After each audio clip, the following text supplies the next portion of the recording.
Live from the largest brahmin farm in the Mojave, this is the JD Carruthers Show. I'm Big Hat Gunderson, in for JD Carruthers today. He couldn't be here, spending time with his family.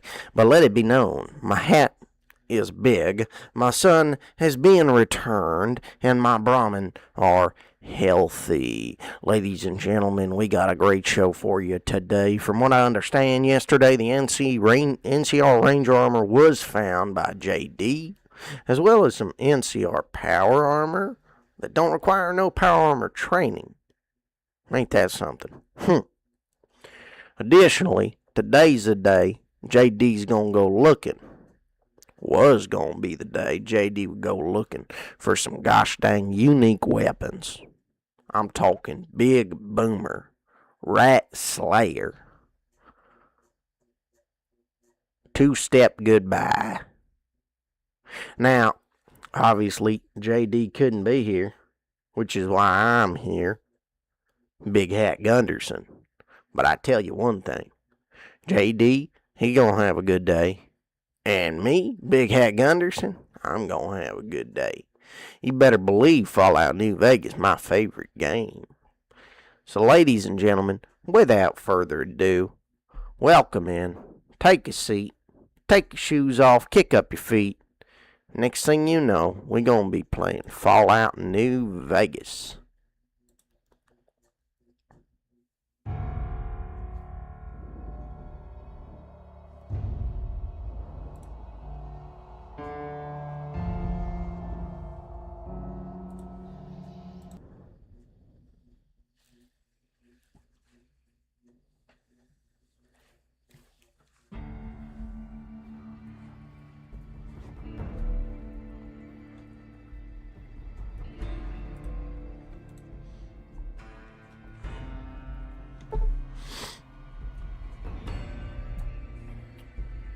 Ladies and gentlemen, welcome in.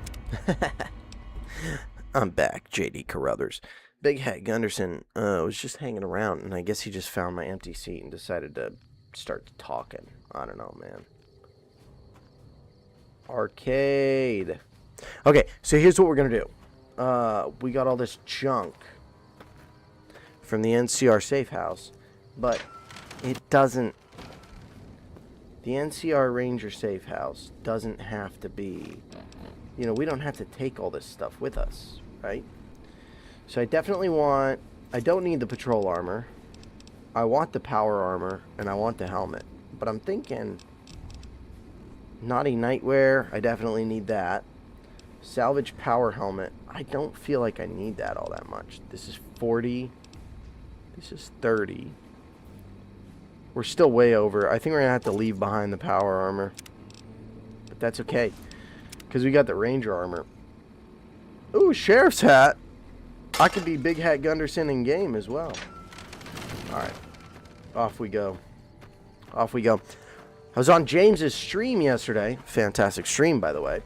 And he was using Stayback, and it looked like a lot of fun. And he was like, you got to get it, man. You got to get that perk. So... I think I'm gonna do what I can to get the perk. But first, we got a gun we gotta go find, ladies and gentlemen. It's called Big Boomer, and many allege that it can be found at Gibson's scrapyard near Novak.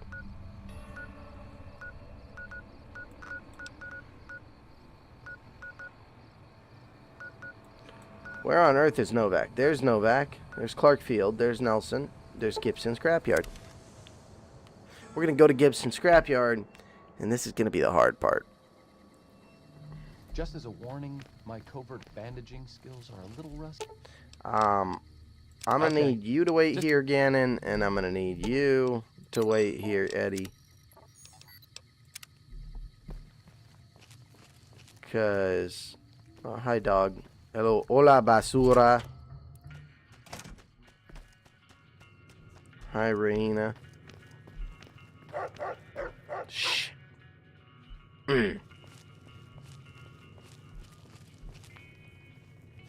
I feel like I'm gonna need to kill these dogs. But here, let's quick save.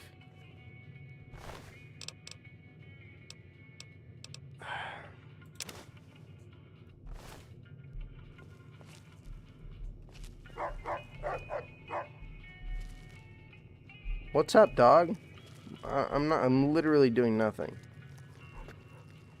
Okay, where does her key open? Because she's supposed to have a gun that I really want.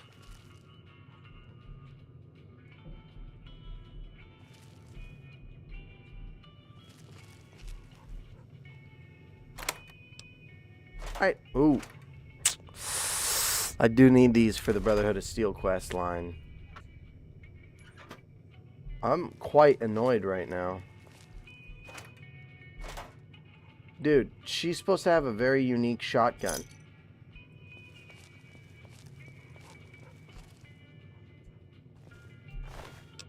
Look at this. She's got nothing. Do I have to kill her? Because I really don't want to. We're going to do what we got to do here. Nice, she's got the alcohol in the fridge.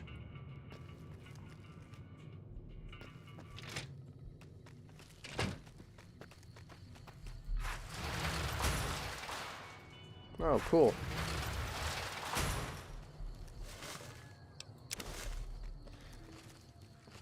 This is significantly less than ideal.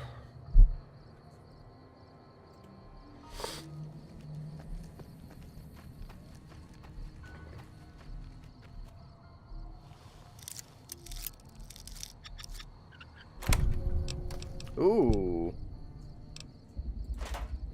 Nothing I want, dude. Nothing I want. This is ridiculous. Where is the shotgun? I want the shotgun.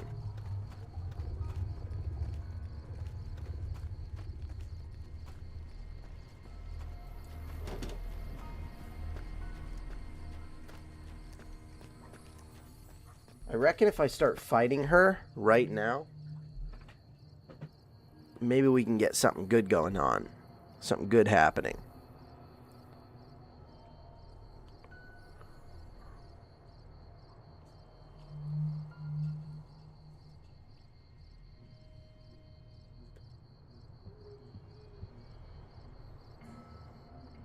But I don't know. You know, right now we're on the hunt. Right now we're on the hunt for the gosh dang unique weapon, the big boomer, which is allegedly at Gibson's scrapyard in old lady Gibson's inventory. But we went to pickpocket her and we couldn't find it. Now maybe it's because my sneak's not high enough. Maybe my pickpocket skill needs to be higher. I don't know. I couldn't tell you. But I will tell you this much. I don't love this situation here. I do not love it. It doesn't make me very happy. Okay, let's take a look at skills. Is pickpocket a skill? No, it's sneak. Oh my gosh. That's a very low skill.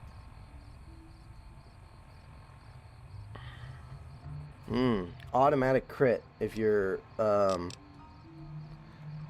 if you attack while someone is okay. Well, then we'll have to do some of that. We'll have to do some attacking while we're in sneak. But we definitely need a higher sneak skill, but I can't seem to find this gun. I think I'm gonna have to kill old lady Gibson. I think it's the only way.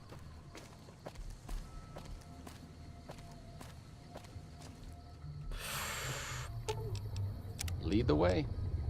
I don't think Ganon's gonna like this very much.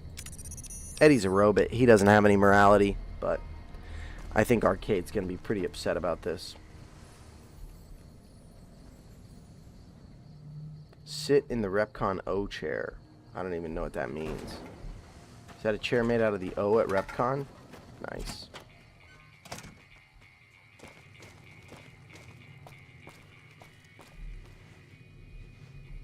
Hey, I need something from you. Back. Yeah. What do you have for sale? She's got a lot for sale that she didn't have in her inventory. Maybe.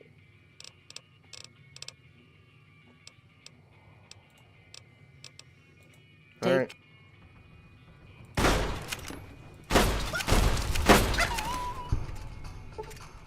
Where'd she go? Where'd she go? Gosh dang it. No. Where'd she go? Oh my gosh. Okay.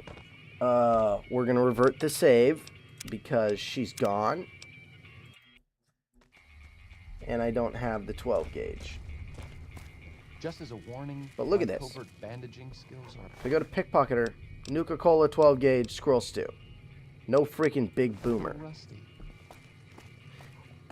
It's a unique gun, so I believe this is the only place you can find it in the entire game. But that's alright. We're gonna do something. We're gonna see if we can't get it at Gun Runners. So yesterday for my birthday, we went to Western Workwear store, and we got me a nice 3X beaver wool blend cowboy hat, little silver belly look. I'm pretty stoked about it. I love a good silver belly. I'm just out here trying to look like Raylan Givens, you know? Raylan. Which, by the way, Hello. I don't want to get too into Welcome, it, but sir or madam. Do you Justified wish to purchase something? is a neo-western, a neo-noir western, which is, you know, heavily relying on No Country for Old Men, the film, which brought in, you know, the neo-noir western as a story type. All right, let's see. What can we get? Can we get the big boomer? Is that available? Of course not. We get the brush gun, though. Minigun, marksman carbine, medicine stick. That is a unique weapon, but I think I already have one. Medicine stick does 115.85, whereas the brush gun, which I think is the same caliber, does 82.98. So the medicine stick is definitely better. Doesn't have any like additional crit chance or anything, but might be worth buying. I don't know. Let me see. I've already got the riot shotgun, I'm pretty sure. Sniper rifle does have a bonus crit chance, but I think I gotta get the gosh dang rat slayer. I gotta figure out where that is. Okay, well, you know, we're just gonna do what we gotta do at this point, which is, I think we need to like start clearing places out. Go talk to the Great Khans or something? I don't know. I guess I'll go to the Lucky 38. See what he has for me. Oh, you know what? Let's go to McCarran. And let's make sure that Lil Buster is gone. Hello. Ranger at the ready. Oh, cool. That's my NCR Ranger, I guess.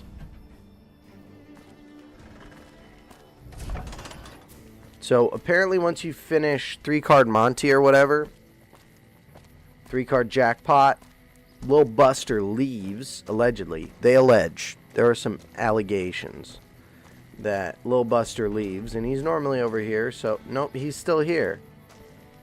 Hey. You're supposed to be leaving, dude. Watch this. Cram opener. Look at that. That's a unique weapon right there, but I'm not going to steal it because, number one, it's only worth 500. Number two, it doesn't do that much damage. And number three, I'm going to have the entire Camp McCarran on my tail. Allegedly, once you finish 3-card Monty or whatever, which I did, he goes back to Freeside. You wait 3 days, you'll find him dead. As they say. It's the way she goes. Okay, so we're going to go to the strip, where I am apparently considered a sneering punk. which I think is pretty ridiculous between you and me, but we're gonna go to the strip, and then what we're gonna do is we are going to talk to Mr. House. Actually, you know what? It might be time, ladies and gentlemen.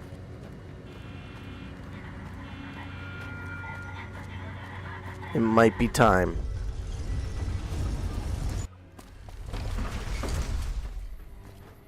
You guys think it's time? I'm feeling like it's time. Is Yes Man still at the tops?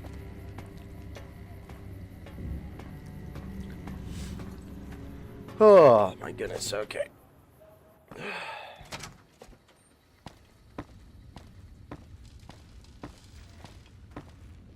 I'm gonna go to the presidential suite first, and then I'll go to the penthouse here in a moment. Oh, you know what? Let's upgrade this freaking thing. Why not? Upgrade suite. Heck yeah. We need a... What? Oh man, I forgot that it's like completely fricked. What's an SS vending machine?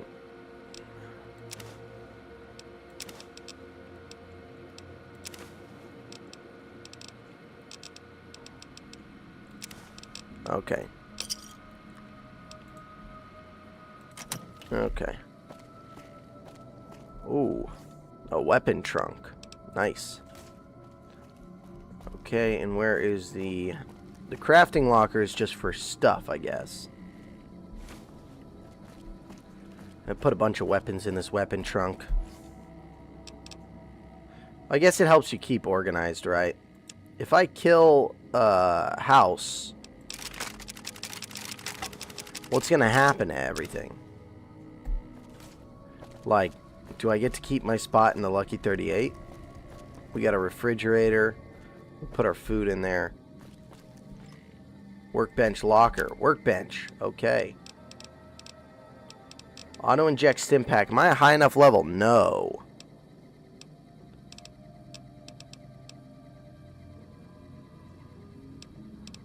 This is a really fun... This is a lot of fun here. What we got going on. Alright. Nothing. Weapon repair kit. That could be fun. We got, what? Skills 50? Okay. I thought skill was...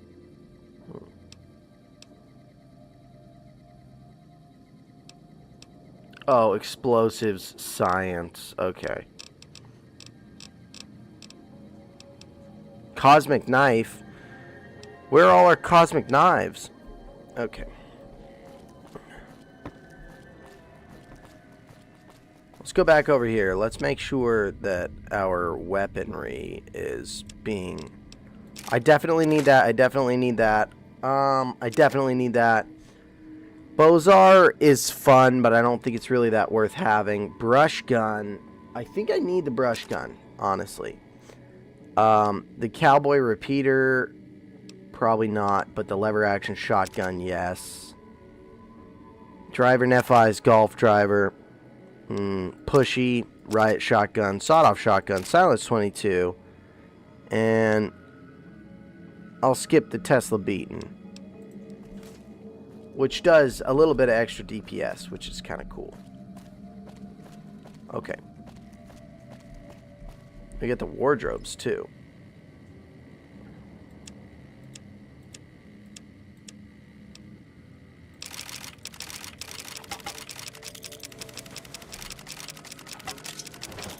Yeah, see, and so this is a little bit of a problem here. Okay, and then one other thing we got to do is we need to go to ammo. We got to take all of it.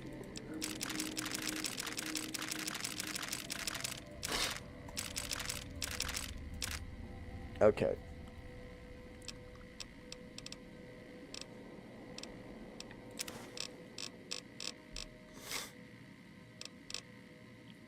All right. We'll figure the rest of this out in a moment. Inventory management. Oh boy, I love inventory management. Huzzah, right? Arcade. Arcade! How's everybody doing today, by the way? Feel free to Spam the chat with any emoji you'd like, or just comments, chats that you have to say. I love interacting with chat, but I also love putting everything inside the weapons locker. Weapons foot locker. Okay. We're going to have to do this whole thing over again.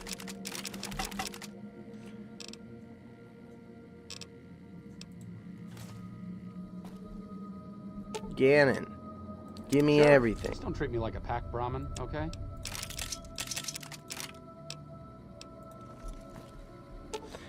Eddie.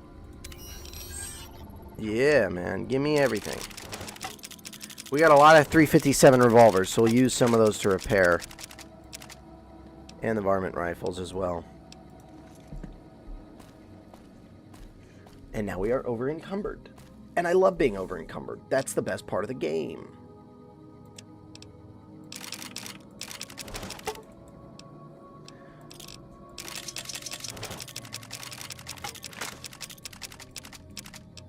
Okay, now we've got three 357 revolvers, 2 10mm machine guns, 3 9mm pistols, 2 9mm machine pistols, 4 caravan shotguns, 3 of those. Alright, hunting rifle, hunting revolver, laser pistol, laser rifle, lead pipe. We're just looking for dupes right now.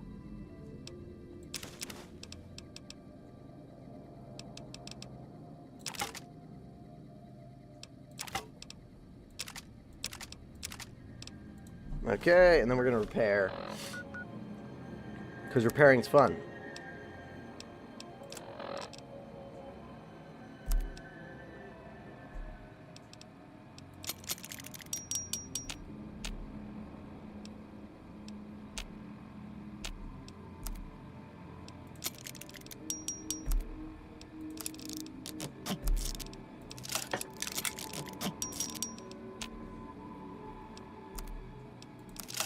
A lot of these are weapons I never freaking use, so they don't need repairs.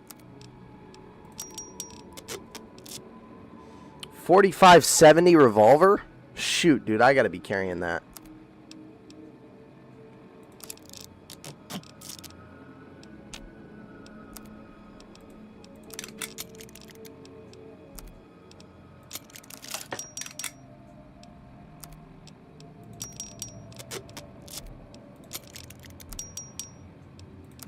A tire iron.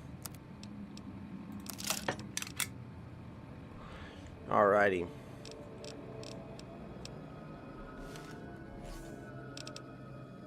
we'll put everything back.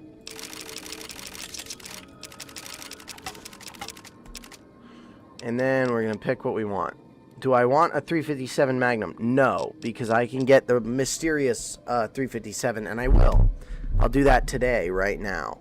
From the guy without killing him. Okay. Do I want the Gauss cannon? I need the anti-material. I definitely need the battle rifle. I need the brush gun. I'm taking Fat Man because I'm going to have Eddie carry it. I need the hunting revolver for sure.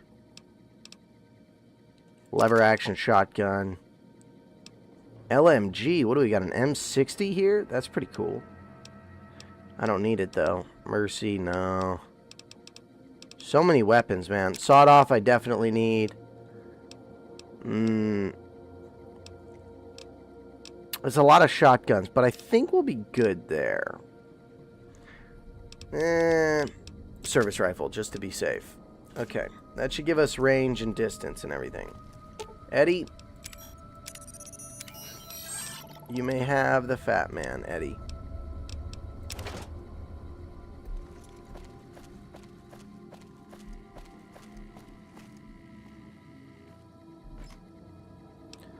And then let's make sure we don't need anything else. First recon beret.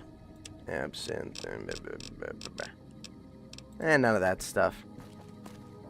Wonder if I should just pickpocket the gun from that guy.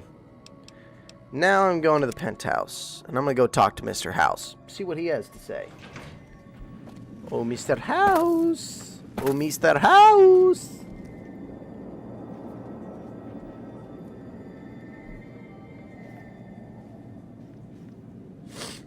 Oh, Mr. House. Hello. Any progress with the boomers? There's more than one way to skin a cat, as the saying goes. Or when. I don't promote political assassination as a first option, but it has a long and storied history. Yeah. I'll consider the boomers neutralized. Your next assignment won't take you far. It concerns the Omertas and their den of vice, Gomorrah. Okay. As the decisive encounter between the bull and the bear looms close, my concerns about the Omertas have grown. I've never expected loyalty, mind you. A reliably underhanded tribe is just as constant to deal with as one that always runs true. But that's just it. Lately, the Omerta's cooperative silence has been deafening. Not a single complaint. They're up to something.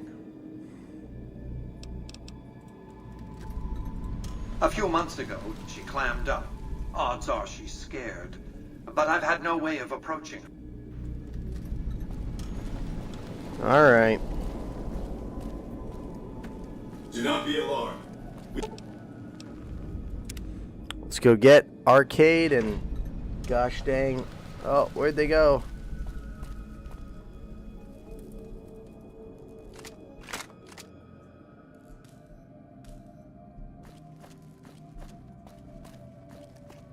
All the weapons I've just dropped all over the place. It's like now I have a weapons now I have a weapons locker. I can put some of them in. Like the BB gun. Don't reckon I need the BB gun. Assault carbine. I do like this thing. Fires fast too. And Euclid Sea Finder's kind of nice. So we'll keep all that stuff. Sure. Arcade. Like a pack brahmin, okay? I'm gonna have you hold the assault carbine and the service rifle, and I'll give you a bunch of ammo for them.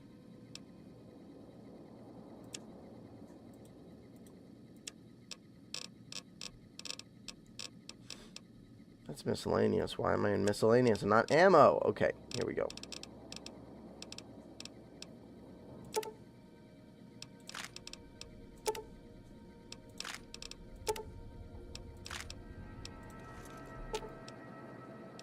Lead the way.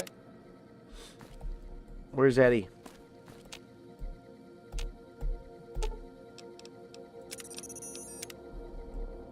Alright, let's roll.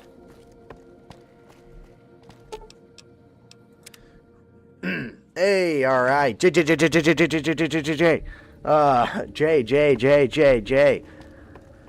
Welcome in. James, how you doing today, man? The plan for today is take pre-war money.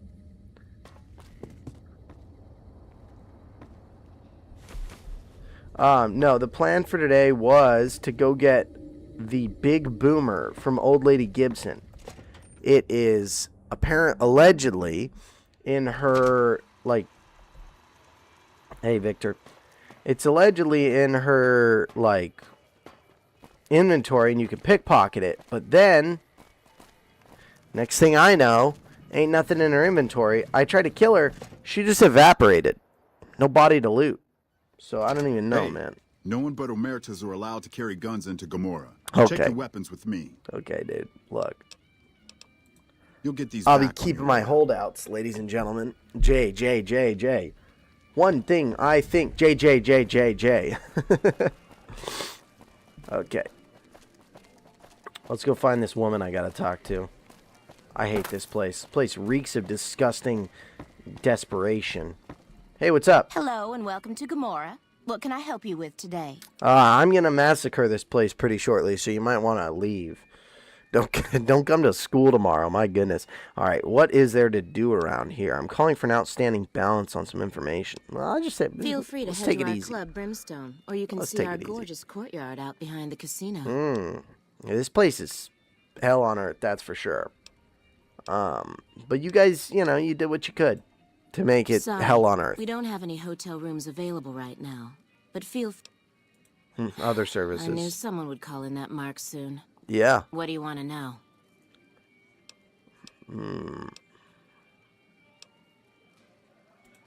Sorry, they don't tell me their plans, and I don't want to know.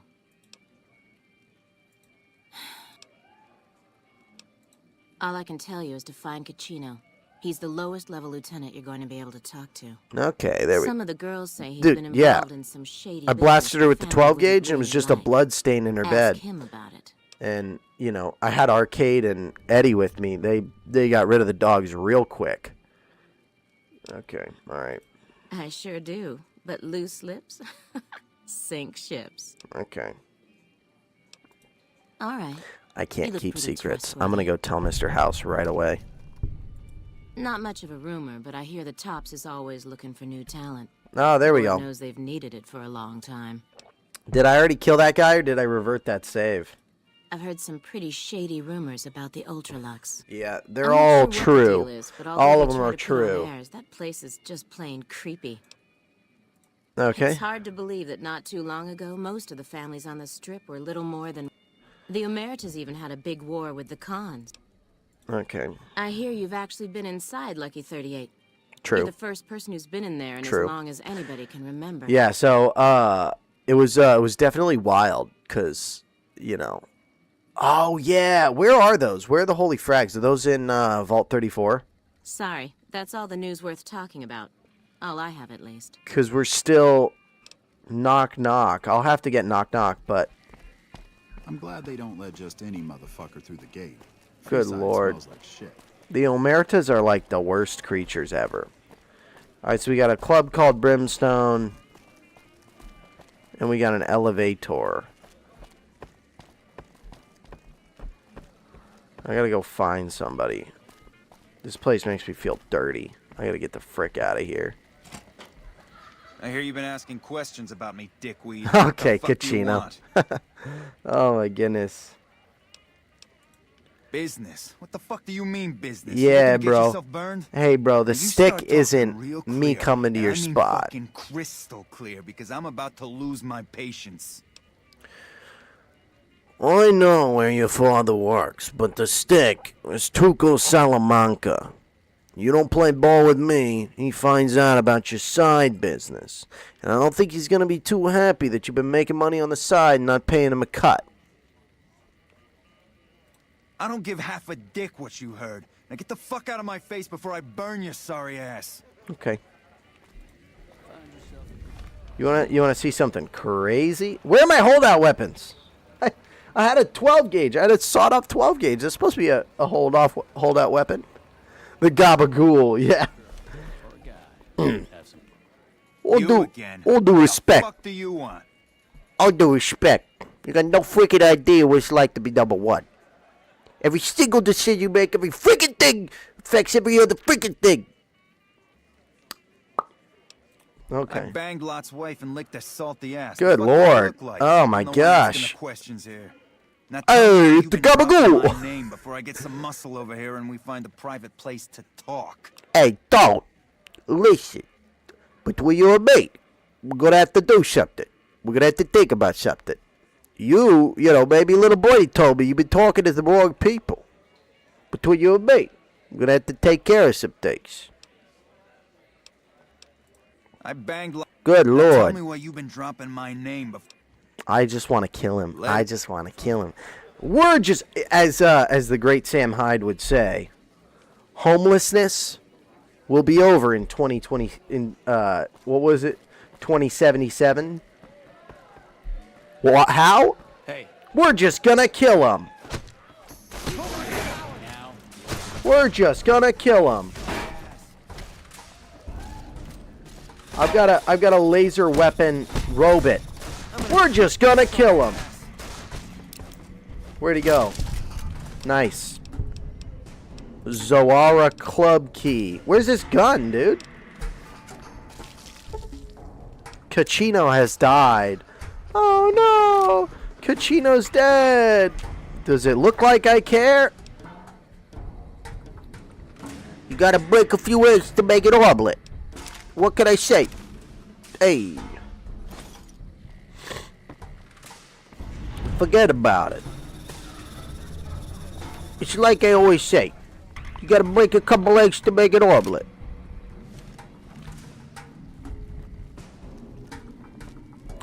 We're just gonna kill him. Yeah, the British thing. All homeless people cut in half by... Oh! Haha! Yes, it is. Unfortunately for this feller. Unfortunately for some of these people. They're just in the wrong place at the wrong time. It's like Anton Chigurh would say. If the rule that you followed brought you to this. I need that 12 gauge, buddy. Oh my gosh. Dang it. Big Sal has died. Oh no, the Omertas. Oh no, they're all dying. Gamora office key. 12 gauge. I tried to tell that girl that there was going to be a massacre on her hands. I really don't care, man. You know, anyone who's like, oh dang. Do we want to go pure evil? That would be really terrific.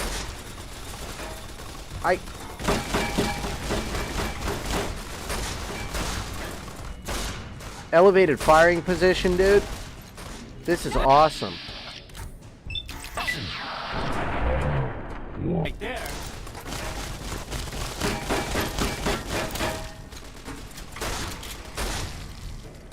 No more head. Couldn't be me. I don't know what I just took, but I don't think I wanted it. Ooh, a fresh riot shotgun. Alright, let's go in here.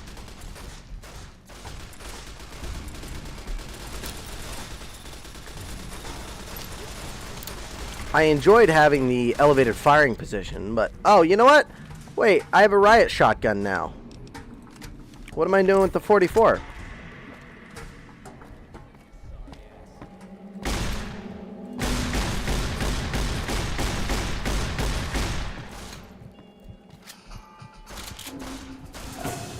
I don't even need the aid, but I'm gonna do it anyway. I'm gonna freaking take a little. I'm gonna take a little stimmy, a little stem pack. Sorry, I came here. I tried to reason with these people. They can't be reasoned with. And spray and pray, ladies and gentlemen. We're going into spray and pray right here. We're going.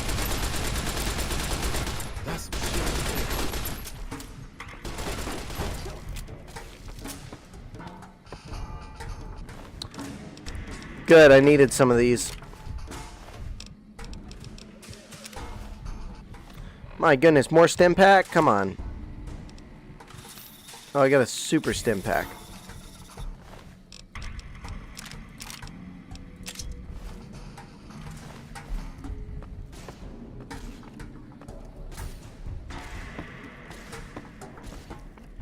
Oh. Oh, Eddie. That's not very nice. Eddie, stop it. Come on. Come on, Eddie. He's shooting at the poor Enclave. How you doing today? Do you want to tell us about the nightmare? Was it that you missed the stream? Hey, what's up, dude? Who are you? I didn't do anything. Leave me alone. Nice. I don't see how that's your business. Hey, man, I don't know nothing. Let me have some peace here, buddy. Okay. Yeah, alright, man. Whoa!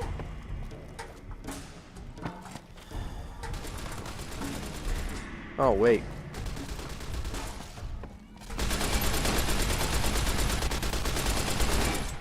Shoot. And the game crashed. Did you have a nightmare the game crashed? Because I have that nightmare every day. It's a waking nightmare. Crash count 7.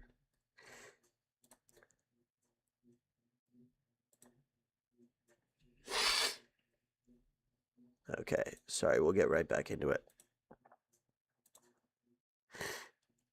Don't even sweat it, ladies and germs.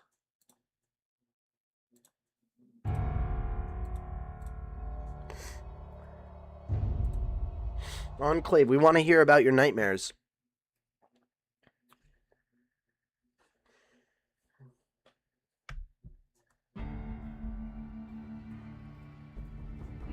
There we go. Okay. Again, sorry for the little intermission there.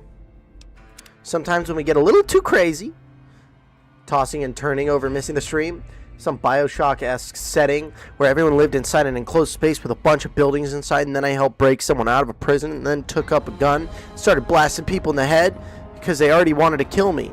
So I went, just go, I'll hold them off, I'm dead anyway. Classic. Could there be a greater fantasy than holding off one wave of enemies as your loved ones escape with their lives? Okay, wait. But I started shooting people. No one seemed to know I was bad or something. So I just ran up behind people and blasted their heads off. And most just seemed surprised. Well, I reckon they probably weren't that surprised. They were probably redacted. Probably no emotion following their head being removed. But I get what you're saying. It's very No Country for Old Men and... What?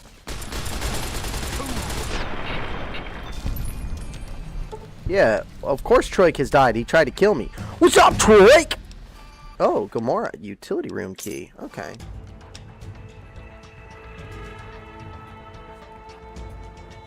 Just randoms. Okay, we're at gun 70. James, now's when I need your assistance. Is 70 what we need to get and stay back as a perk? Because if so, I'm going to crank up speech. Or sneak. Because my sneak ain't very good. I wonder if it means something. I'll tell you what. Dreams always mean something. But a lot of times they don't mean anything like, you know. They don't mean like what's going to happen. I don't think they're premonitions, you know. I think it's like your brain, your subconscious is trying to work out some like thoughts and concerns that it might have. Boom. We got it, ladies and gentlemen. We got it. And stay back. I will be switching to the Riot shotgun and utilizing that for the remainder of the stream, most likely. Uh-oh, where's my buck slugs? Number 4 buck. I'll take that.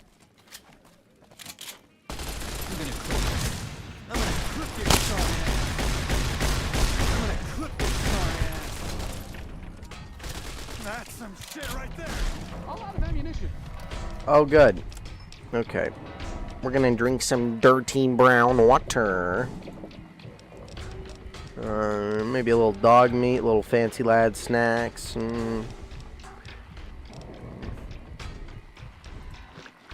Nosh a little human flesh. It's noshing time. Eat a little maize, maybe take a mentat. Nuka-Cola. No more stim packs for me, but that's alright. That's alright.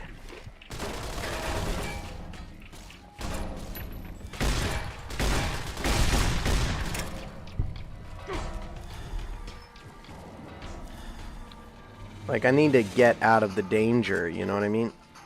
Eddie, I'm trying to hide. I need a minute so I can hide, you know? Okay, I can't remember the details, but it felt scarier when I was inside.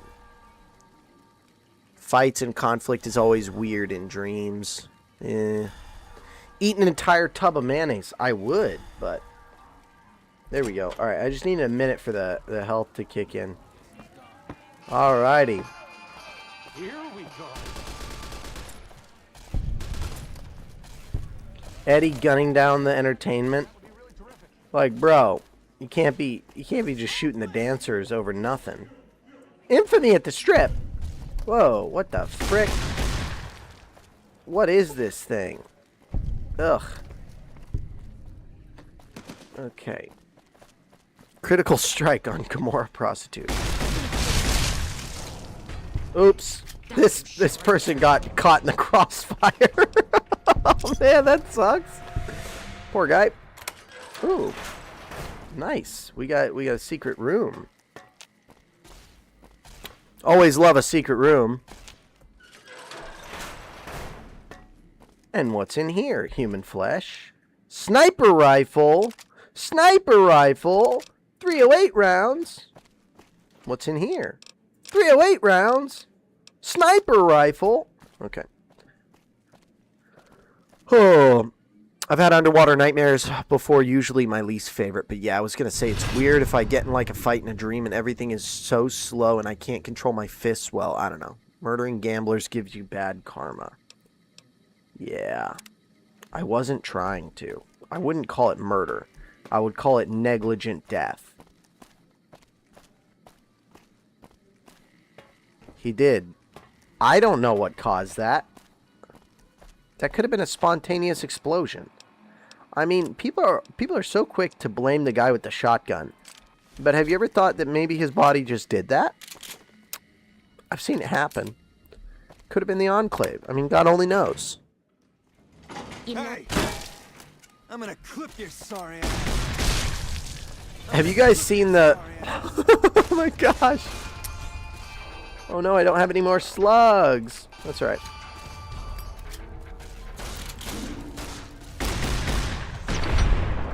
Have you guys ever seen the posts on like Reddit/guns, and people will be like, if you've never had a negligent discharge, you're not handling your firearm enough. I've had 6 and I've only had my gun for a year. All the comments are like, bro, I think you might be mentally challenged. Like, there's negligent discharges are not something to be proud of, man.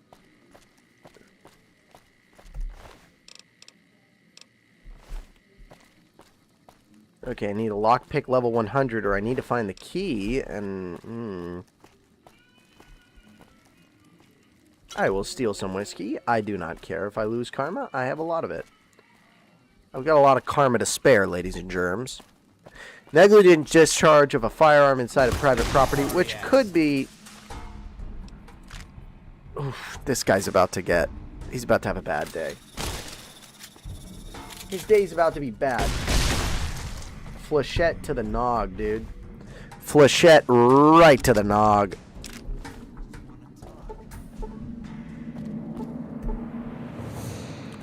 Where are the keys, bro? Nobody has keys? I don't understand. 6? Yeah, it's like everybody's like 6. I've owned guns for 40 years. I've never had a negligent discharge. Maybe he was just rage baiting, but it was quite a rage bait, I must admit. I'm gonna call this elevator because it's going somewhere other than the lower level, right?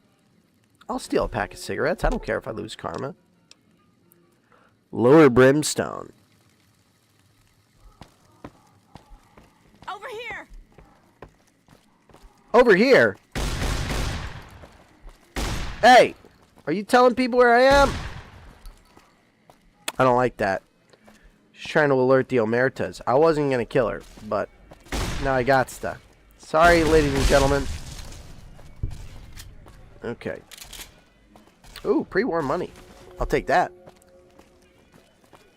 Cap gun. Those are sick. Yeah, I mean, I don't know, man. It's different strokes for different folks, I guess. Some people really like guns. I'm one of those people. Some people really don't. I am not one of those people, but I try not to judge too hard when people are like, I'm not really a big fan, you know? Or like, oh, I've never gotten around to it, you know? Because also, like, it depends on where you live. Some places it's really difficult and a lot of work to get a gun. And some places it's really not difficult at all. I live somewhere it's very easy. And, you know, it's part of the culture, so it's kind of what you do. There are other places. Okay, I'm not going to wear that. Wait, does it give me anything? No, it doesn't. It's just walking around in a freaking ridiculous... Okay. This is basically No Russian right now because I'm still dressed as a member of the NCR. If you guys remember No Russian from Call of Duty, Modern Warfare 2, in which Roach somehow doesn't realize that he's getting set up by Makarov to be the flag on the false flag. I hate when that happens, man. Ooh, a bathroom. Hello? Hello? Hello? Oh no, I'm out of bullets. Dragon's breath it is. Hello? There was no one there. Do you, Enclave, do you live somewhere that it's difficult to get guns, or are you just too young, or are you just not a fan? Either way, you don't have to say if you're like, I'd rather not say. I get that too. Okay, I gotta repair like all these. I got 40 weapons. Look at this.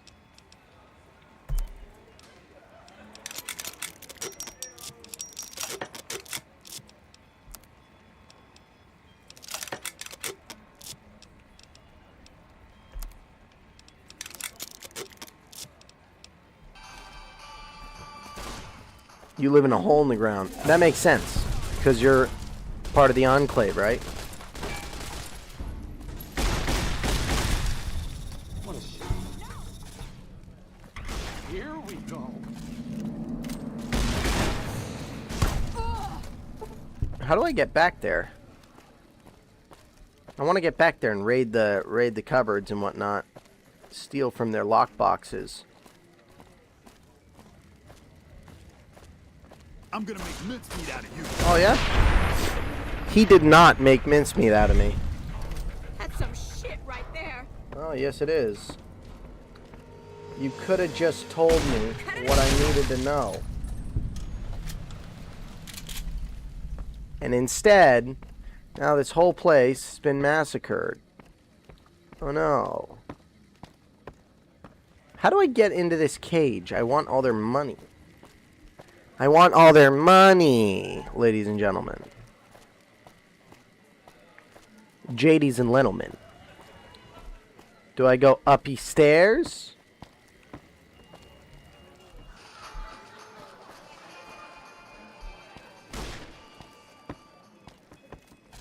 The hole is safe. The hole was raided by the Brotherhood of Steel. I did hear that. Oh man. Yikes. Big yikes on this stuff. I'm just gonna. Hey. Don't go hurting my boy, Eddie. Is this guy playing dead? Did you guys just see that? I think he might be playing dead. 100 bottle caps. Nice. Looks like break time's over. Yeah. We're gonna go upstairs and see what we can find. Sorry about your hole. Oh, that was a different hole. That was Horno's hole. Have you guys seen that? Wizards with guns? They are funny. I like those guys. They make me laugh. You watch Horno's hole, and he's always talking about the cursed magical items no one could ever want to buy. Lothario's lidless bottle doesn't need a lid. Someone put a lid on this. It's just some of the funniest stuff. See, and I got the Omerta keys and whatnot, and I'm not finding, like, I'm not able to lockpick these places. Alright, whatever, man. I think we're just going to revert a save, because as much as I want to live in this world that I've created, free from the Omertas and their wickedness and hate, I do think that I need to actually do the quest. So, I don't know, what do you guys think? Chat. Oh, chat. What should I do right now, chat? Chat, what do you think? Because I'm honestly not sure. I'm not sure. Oh no, James. They raid. Oh, okay. All right. Well, speedrunning the game means we skip this junk.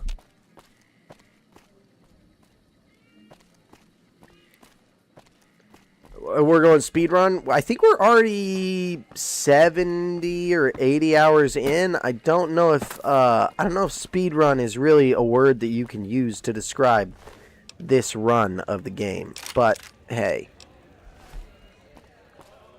To each their own. Now, I feel like I killed all the important guys in the Omertas. But maybe not. Who's this? This woman looks friendly. Fiends are running for their Just a lives. traveler. Okay. That'll show everyone what we do to our enemies. Hey, Emily. How you Thanks again doing? for helping with Mr. House's data network. Come see me at the old Mormon fort if you get a chance. Oh, I'll speedrun the game. I'll speedrun the game, alright.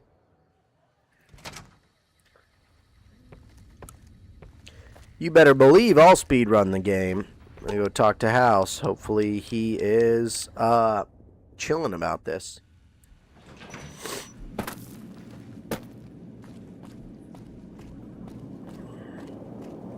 Hey, House. I'd hoped to have you investigate the Omertas, but after the trouble you caused at Gomorrah, they won't let you in the front door. I'll see if I can make some progress with informants. You're useless in this matter. An opinion you expressed with supreme subtlety and finesse. Moving on. Your next assignment is to locate and destroy remnants of the Mojave chapter of the Brotherhood of Steel. I will not be doing that. The NCR nearly did the job at Helios 1 a few years ago, but there seem to have been survivors, unfortunately. Given the Brotherhood's fanatical views on technology, they can be counted on to oppose my regime. Please, put them out of my misery. Okay, yeah, for sure. We're talking about a coterie of bulging-eyed fanatics who think all pre-war technology belongs to them. All your base are belong to us. Using an army of robots to defend New Vegas. Okay. While it's a fight I can win, I'd rather sidestep it altogether. All right. You're absolutely right. You must have had running. Since 2278, I've lost 5 roaming. I didn't receive any clear video of the incident, but telemetry from the units destroyed indicates they were attacked with energy weapons. Oh, yeah?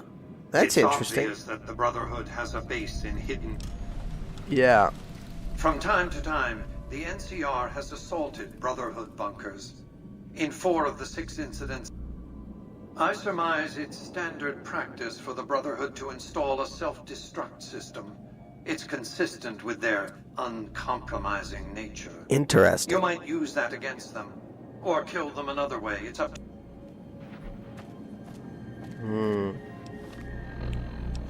Ladies and germs, if we're speedrunning this freaking game, I think it might be time.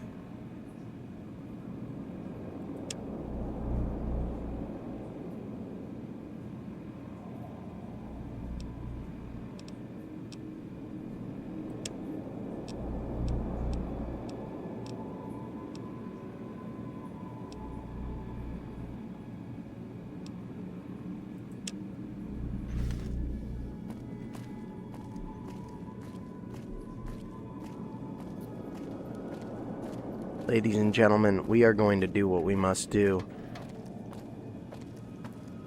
Will it be difficult? Sure. Have a nice day. Are we going to do it anyway? I think so.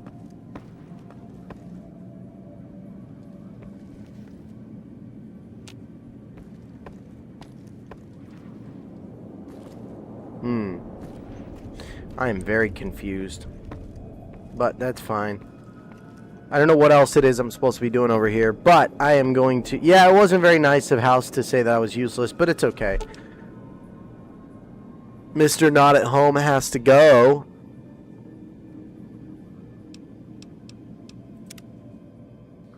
How do I go down to his basement again? Lead the way.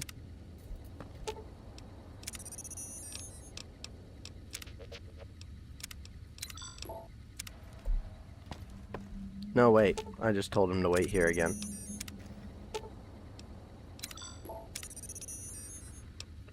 Okay. Here we go. You guys both following? Good. Okay. Alright. To the left of his control room is how you go down the stairs. Alright, well, I'm gonna revert the save. I'm sorry, guys. I know you want me to speed run, but I'm going to see if I can't get this guy to help me and, like, actually do it. Because I don't want this strip infamy. You again. What the fuck do you want? What is you wanting? I banged. Okay. Now tell me why you've been dropping my name before I... Okay, well, get some muscle, dude. See if I care. I gotta talk to some other people, I guess. I guess there's people over here, maybe? Maybe somebody over here I can talk to?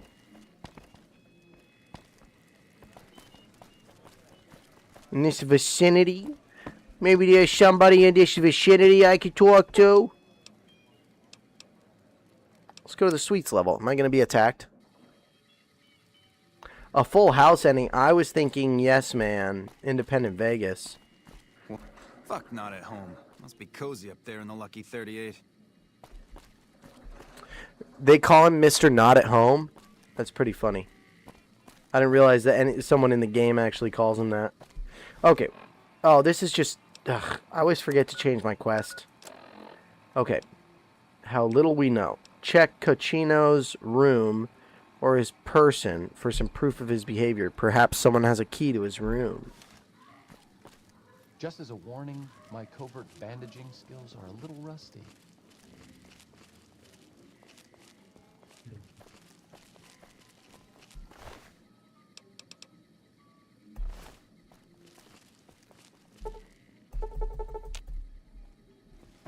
Alright, we're just gonna go pickpocket the guy. We're just gonna go freaking pickpocket him. I ain't even care. I ain't even care, man. We'll do it live! Mr. House is bossy. He's not very nice either. Yes Man is very, I hear you chased that chicken shit Benny off. Good yeah. riddance.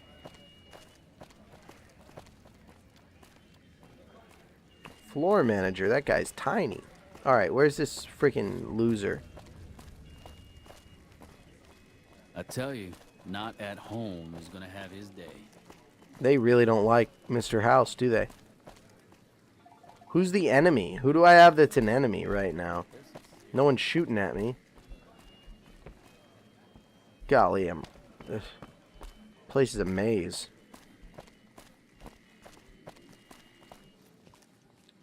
Hmm?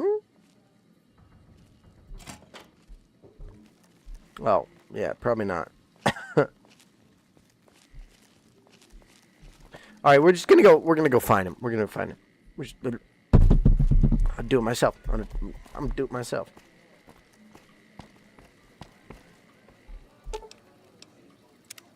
Let's go to Lower Brimstone and see what we can find. I'm sure we'll be able to find something. Fantastic. Hello. Okay. Here we go.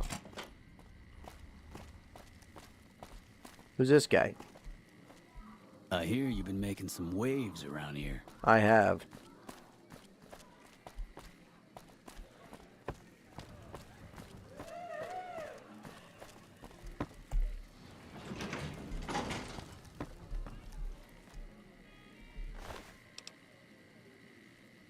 What do you guys think? What are the odds I can get away with it?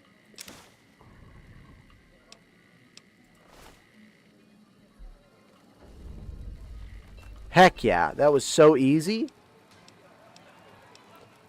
Okay, Cochino's journal should have enough proof to get him talking.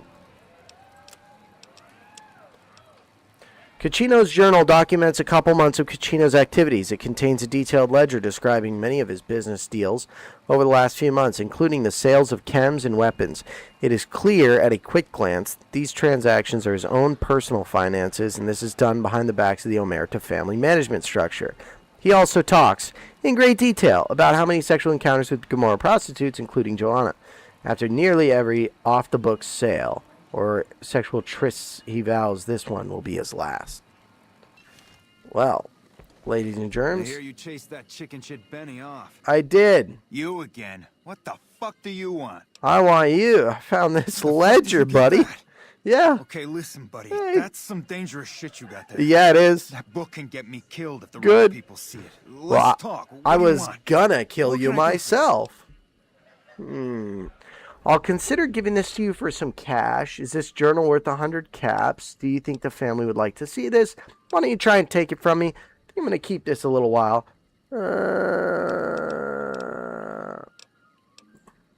can't stop you, but that's gonna mean my death. I can make it worth your while to give it to me, though. Plus, if you go to the bosses, I can't help you stop what they've been doing. Oh, what have they been doing?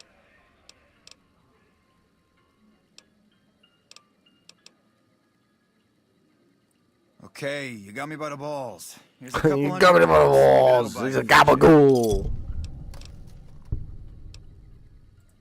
I can pay you for it, of course.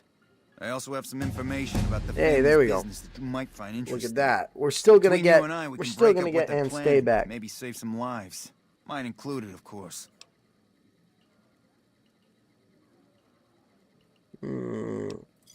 Oh, here's some caps. Now give me the journal. Right, there we go. So let me tell you what I know about the family's business. Can't wait to hear it. The bosses, Big Sal and Nero, have been working He's for a a while rat. on this. He's a Running rat. themselves like an army, using this new guy, Troik. They also brought in a specialist. named That's what Planning. Troik's up At to. least that's what they introduced him as. Okay, wait, but I know that Troik has access to the supply closet, and the supply closet has sniper rifles in it. I got no fucking idea. They let him have the run of the place, though. He seems like a nice guy, but he's a little arrogant. But he's too nice, too open. I've never seen him fucking or gambling. Everyone has a vice, but this guy seems like the Pope. His vice is murder, dog. His vice is murder. Okay, you can find... Alrighty. Again, we're gonna crank up sneak, I think. Of course, for quest-specific stuff, it doesn't. It seems like you don't really need sneak, because I just pickpocketed him. Yeah, that's a gabagoo. I am thinking maybe I'll do lockpick, because I think I can get to 75. Look at that. 75, and I guess getting energy weapons up above 30. You know what, though? My health is at the point where I need medicine to be higher because I have so much health. And we're going to do and stay back, I think. Just a good one. Just a good classic one. Alright, we got to go fight Troik. Because there's a guy around here called Troik. The family hired him for some specialist activities. We got to find out what he's doing. Once I know what he's doing, I'm gonna roll on the feds. I gotta roll on the whole family. You know what the family does. All due respect. Got no freaking idea what it's like to be number one. Oh, look, prison password. This appears to be an activation, deactivation code for some sort of explosive. Alright.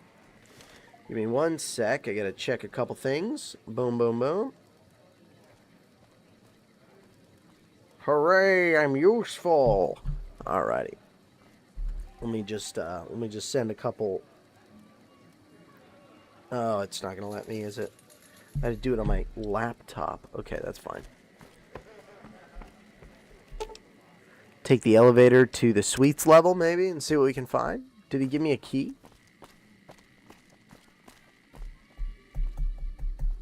I hear you chased that chicken Alright, I'm a shit save Benny scum. off. Good riddance. I don't care. Hey, nice to meet you. Do you need help with something? Hey, Clandon, how you doing? Hey, Don. Listen, this guy Clandon right here, what's he doing? What do you do around here? What do you do around here, Clandon? How do you end up with one of the hotel suites? Because Cachino sent me to talk to you. Yeah, I'm useful. I'm not sure why I'd send you to me. Is it Hey, helping with room thank service you. Or something? Hey, how did I'm you a end close up with friend of some of the the in the family hotel around suites? I do some independent contracting around the casino, and they set me up with this great room. What kind of contracting? What A is little it bit you of this do? and a little bit of that. Odds and ends, that sort of thing. Well, goodbye, then. Yeah, bye. But I am gonna have to pickpocket you.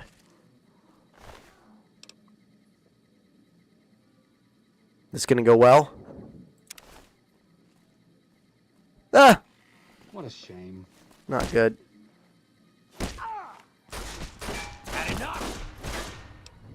And that's why we quick save, ladies and gentlemen. That is why we quick save.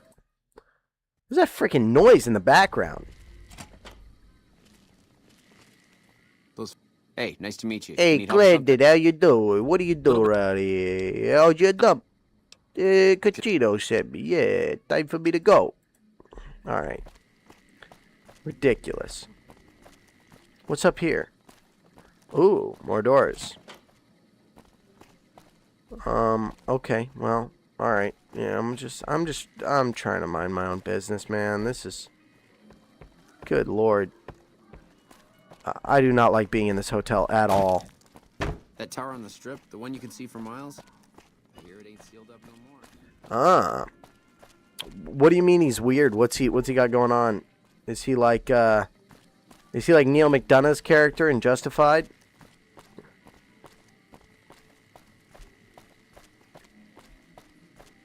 Hey, it's me, Bugsy Siegel. Oh. I gotta pick this lock. Hey, yo, Toad. We got a lock to pick. Okay. Dude's an interior decorator. He killed 16 Czechoslovakians. Interior decorator. Place look like garbage. Hey, what's up, Omerta Thug? The family's got money. Of course, Gomorrah is where the action is. I guess so, man. I hate this place. Hate it here. I hate to be here in this hellhole. Alright. What is bro doing? What's he pointing at?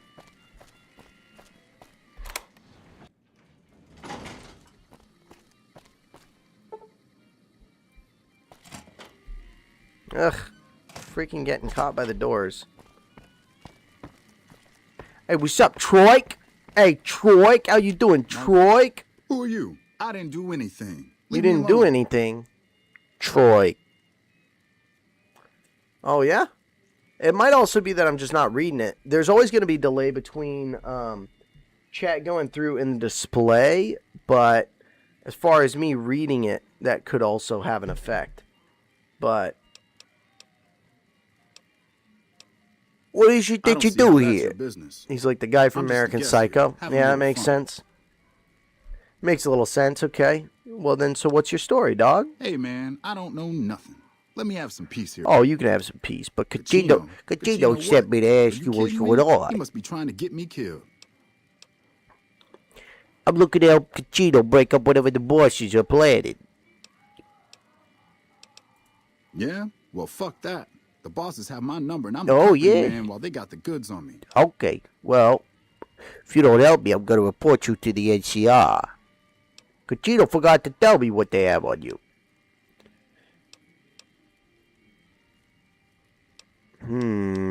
What do we think, chat? What do we think? My speech is very high, so I could just lie. I kind of like the Cachino forgot to tell me what they have on you. I guess if Cachino trusts you, I can tell you a little of what happened. It all started it with a prostitute happened. in here. Hey, you know, tell me what happened. Oh, man.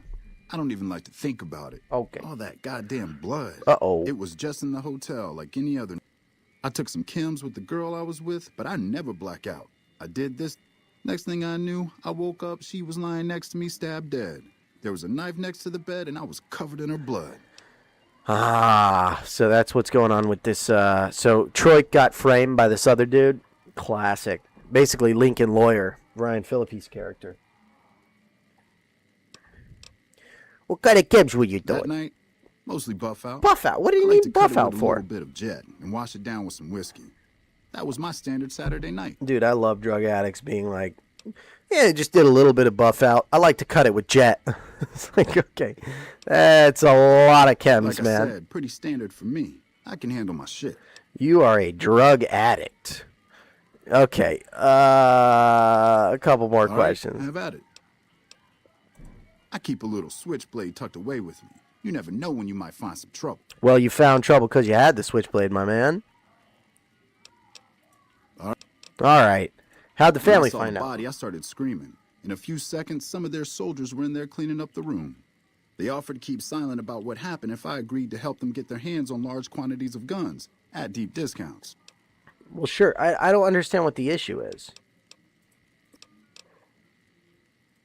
You'd do that for me? I'm not sure what can be done, but I'll you give would it a do try. solid if you would. I've been talking to Big Saul mostly. I'll give it a try.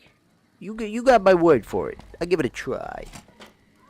Wash it all down with a little whiskey. And ladies and gentlemen, this show's brought to you by Vitajex. Vitajex puts it in your eye. Vitajex makes you feel young and spry. Vitajex will give you the strength of 10 men, make you feel like a young man again. Side effects may include nausea, vomiting, dizziness. I'm glad they don't let just any motherfucker through the gate. Waking up next to a dead body, and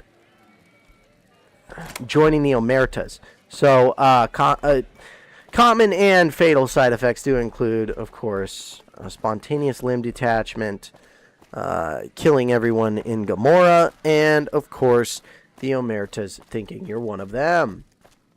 Please consult your doctor if you experience any of these side effects, as they can be fatal. And never, ever take Vitajex with any type of fluid. That includes water, that includes alcohol, that includes looking at water. These are all very dangerous things, and they can result in severe injury or death. Hold on. Okay, we're going... Let's go sweets level.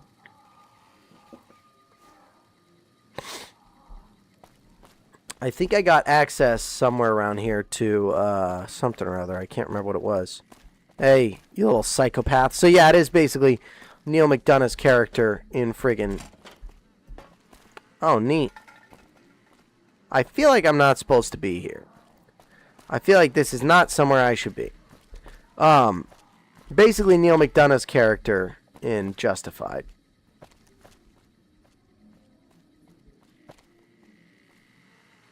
Alright, well, you know, this place is hell on earth, but that's okay, because I'm going to go talk to this scumbag. What's his name again? Kachinko or something? Eye confused. Do I put my Vitajex in my eye, or is it suppository? You can roll it up. You can smoke it. You can apply directly to the forehead. It is commonly used as a suppository, but that's more of like a choice than anything else. Little bit of this and a little bit of that. Kachino. Yeah, I've heard. Okay, well, hopefully Kachino can put this all together, because my intelligence in this game isn't high enough. You know, I could figure it out, but in the game it's not high enough. But honestly, I think I need to go get some more mantis eggs and go hang out with Red Lucy a bit. Because I want to do a bare-handed fight with the gosh dang.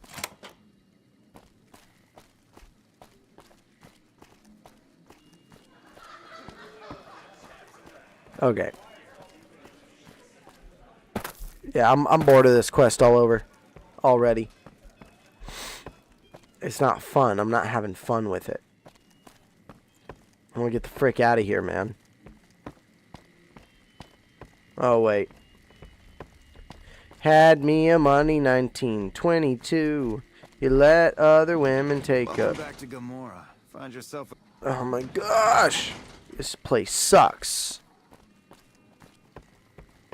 You let other women make a fool of you. Why don't you do right like those other men do? There we go. Get me the frick out of this heck hole. I hate this place. I hate it here. I don't like being here. There we go. Okay.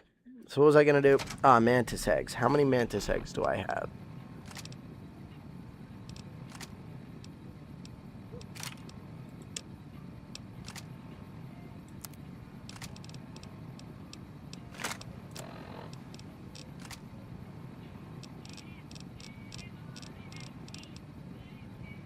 I got 10. I need 2 more. The Italians definitely confuse me. Alright, so let's see where we can find more mantis eggs. And the holy frags, again, those are in Camp Searchlight. We'll go to Camp Searchlight. That's fine.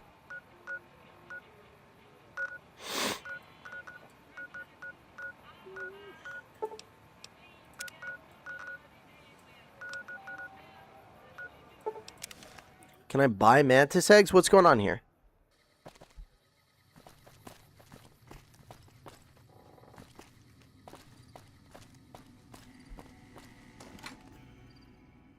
One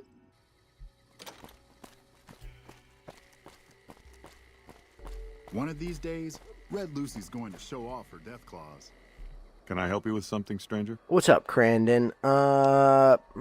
We've been here for a few years. Life's harsh, but still, it beats the hell out of the desert. Okay. Well.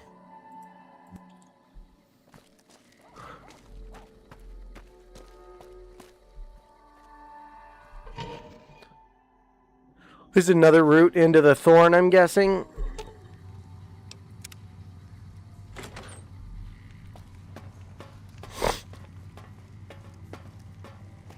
I love that this game is just like, oh yeah, go into the sewers, see what you find.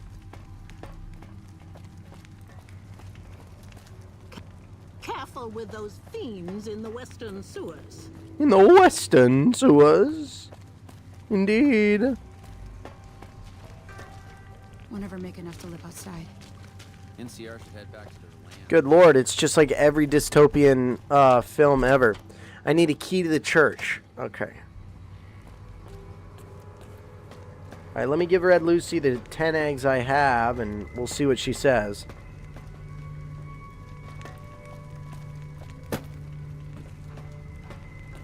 Welcome back, stranger. Hey. Do you have good news? Good work, stranger. The thorn will nurture thee. Here's a compensation for your service.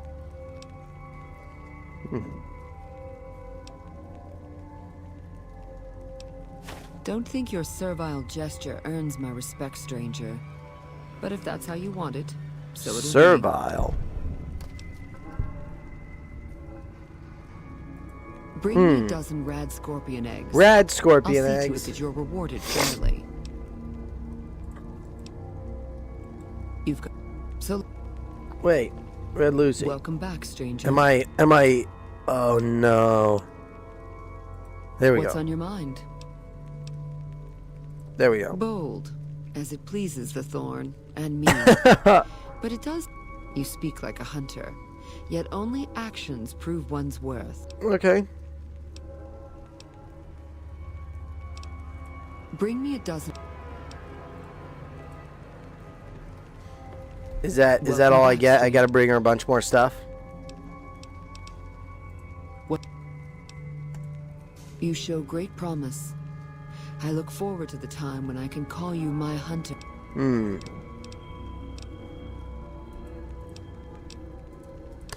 You gotta ask them about themselves a bunch, you know. Okay. You show great The same promise. thing over and over again. Okay. And tell me about you. How'd you become? What's on the state of affairs? The mall. The thorn is. Our land is. Alright, we'll talk to you later, Red Lucy. I want that gun. It's all for the gun, ladies and gentlemen. It's all for the gun. I do what I must to get the gun. And that is all. And that is all. Now we're going to go to Camp Searchlight. Because I want to go to Camp Searchlight. Because I want the Holy Hand Grenades of Antioch. Cool. I'm so glad I went in there and just got irradiated for nothing. For nothing! Oh, man. I probably will need help, James. And by the way, if you're tuning in and you're lurking, I just want to say thank you for lurking. If you're tuning in, James, Enclave, thanks for chatting. And ladies and gentlemen, if you're tuning in and you are just wondering what's going on in this channel, what is this Carruthers Gaming all about, I'll tell you one thing. You're in the right place. I'm glad you're here. And I hope if you haven't hit follow already or subscribe that you consider doing so. I understand that your time is valuable. One resource can never be renewed. I love having you guys here. I'm so glad you are here. I just want you to know that. I put down Motor Runner because I'm incredible. I'm the savior of the wasteland, dude. What's down here other than radiation? Oh good, just radiation. I was worried that it might be something worth having or like doing. I'm just lost in the sewer now. Awesome. Okay, good bit of rad scorpion eggs south of grave at Good Springs. Ah, good to know. So I'm just completely lost at this point, but that's okay. At least we're exploring, and now the local map should be pretty well defined so that we can understand exactly what we're doing and where we are. Right? Right? Okay. This is a bit ridiculous. This is a bit ridiculous, Toad. Hey, Toad! Please tell me this is going to take me somewhere.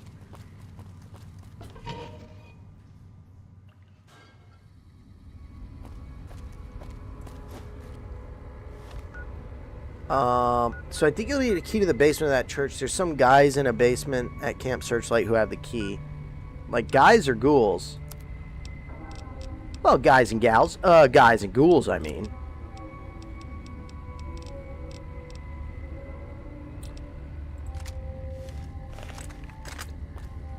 Oh, ladies and gents. Skeevers? Oh, these are giant rats. Now, what's the difference between a skeever and a giant rat?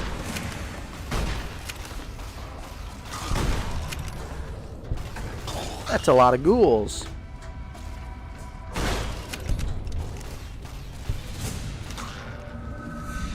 Let's check the ghouls for bottle caps. 2 bottle caps. Literally not worth my time at my current net worth in the game to check any of these ghouls for bottle caps, but that's fine.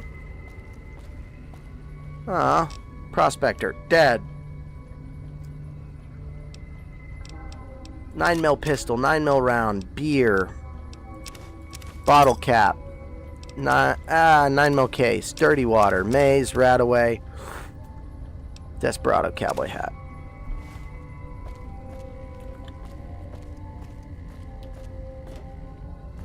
Can't go out that way. Awesome. This is fun. I'm definitely lost in the sauce at this point. I don't know where I am. I don't know what I'm doing.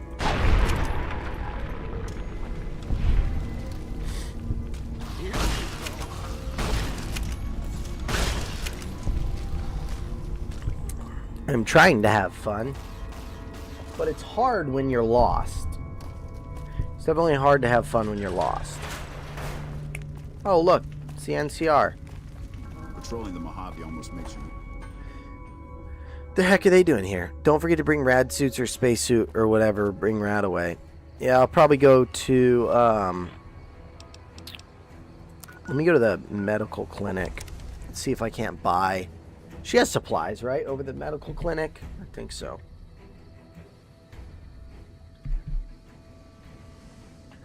At least I thought so.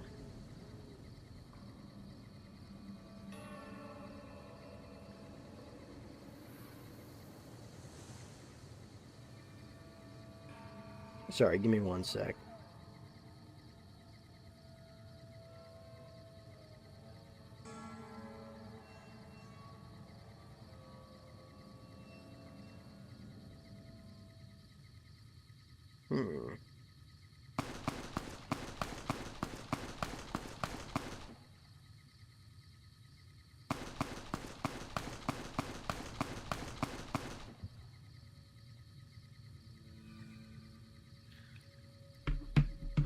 Alright. There we go. Seems like there might be a little bit of action going on here. But I'll tell you one thing, it ain't me. It ain't me pulling the trigger. Sorry, I had to handle something. But that's alright, because we're back. And we're running. And we're doing our thing.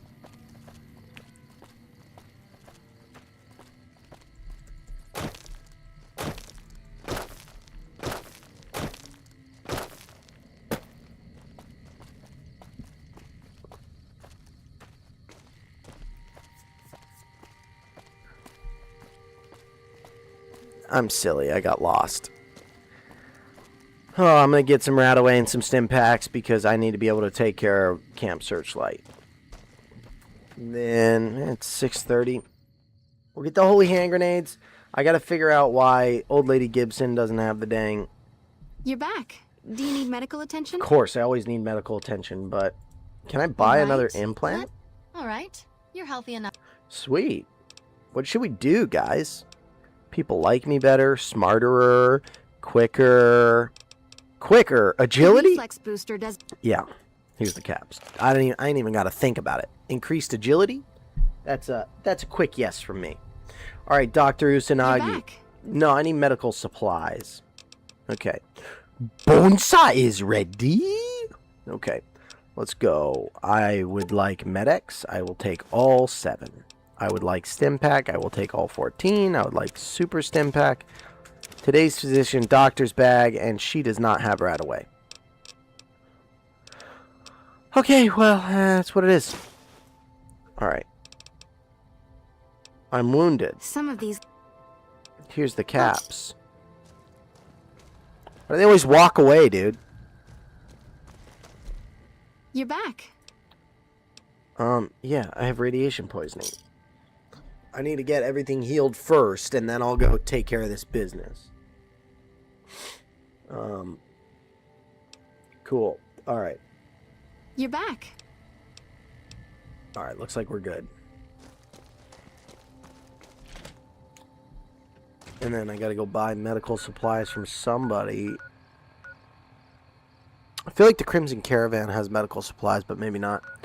Let's just go to Camp Searchlight. What's the worst that could happen, right?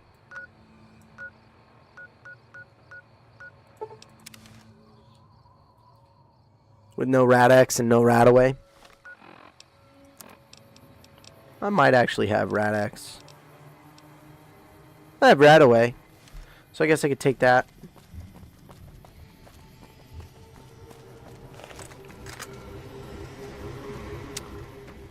This is going to be fun.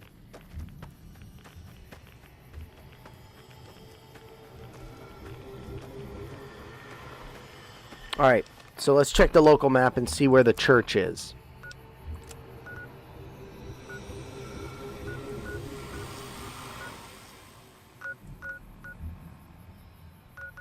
Gold Mine Police Station.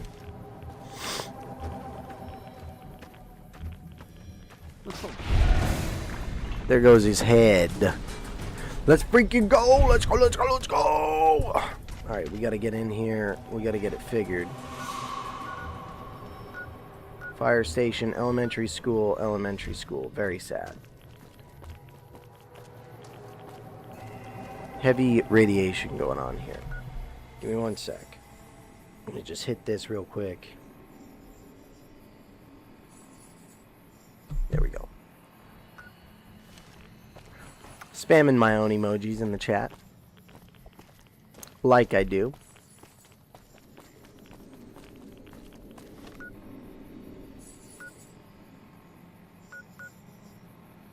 Okay, I'm not seeing a church.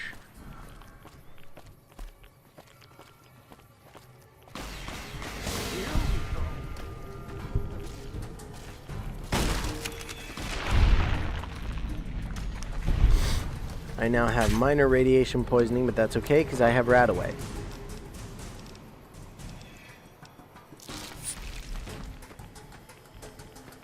I feel like I'm going the wrong... Oh, there's a church. I can't pick my way into the church. 5 rads a second? This is not good. Or is it in the church basement or something? What the frick?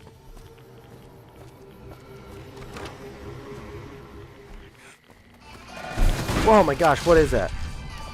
Just came out of nowhere, man. I'm gonna take a little more Radaway. Kind of scared me a tiny little bit.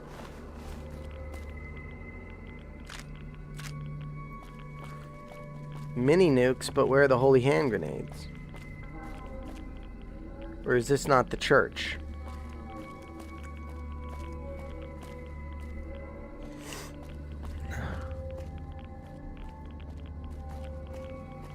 Alright, well, we're getting blasted with the radiation, but that's okay, because we got the Chinese Military Special Ops Training Manual. And with that, we are going to increase Sneak increased by 3. Oh boy. Okay, well that...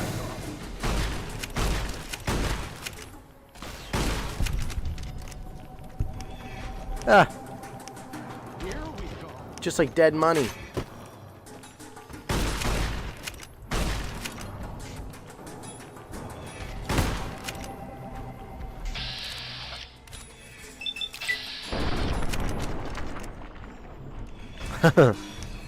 I'm not enjoying this. Thank you, Ganon, for finally showing up. Was that it? Was that the church that I was supposed to be in? Irradiated dog tag. Let me go get this irradiated dog tag. I am now suffering from actual radiation poisoning. And this is the last of my Radaway. Oh boy.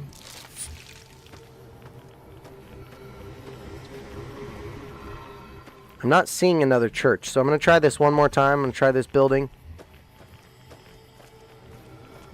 But maybe it's in one of the schools or something. There was a box and it had mini nukes on the table, but nothing else really.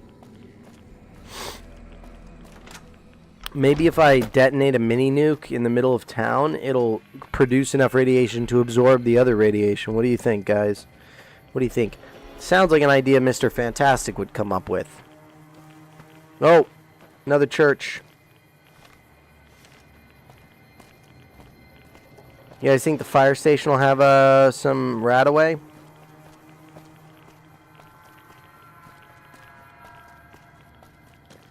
Maybe I should fast travel away.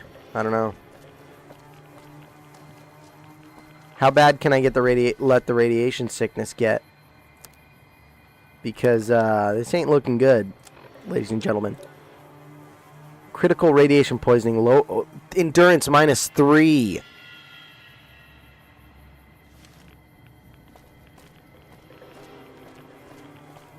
I don't think I have Wild Wasteland. Is that why I didn't get the Holy Hand Grenades of Antioch? Here we go, though. Here we go. Go, go, go. On an adventure, the thingamajigger is up and away. Have you seen that tower on the strip all lit up? You can see it for miles. Trooper helmets, NCR trooper armor, Ranger gray hat. Oh, good. Thank God. Rebound, stim pack, doctor's bag, and Radaway. Take some Radaway. Ooh, free radical perk. Is that an Alex Jones reference? Is that a Drive reference? Okay. No, Eddie, get out of my way. Why are all these dudes down here? What the heck, man? They say those robots on the strip are running around with different faces. No hand grenades, but I don't know. I hear reports of Legion raiding parties all over the place. I don't have a high enough level of science. Someone finally put down that sick motor runner son of a bitch. Yeah, Radex. There we go. So you gotta weather the whole thing in order to get to that point, you know. But hey, I've done it. Ammunition box. I don't need it. I don't need it, but I take all the ammo anyway because I'm an ammo fiend. I eat the ammunition, believe it or not. Mm-hmm.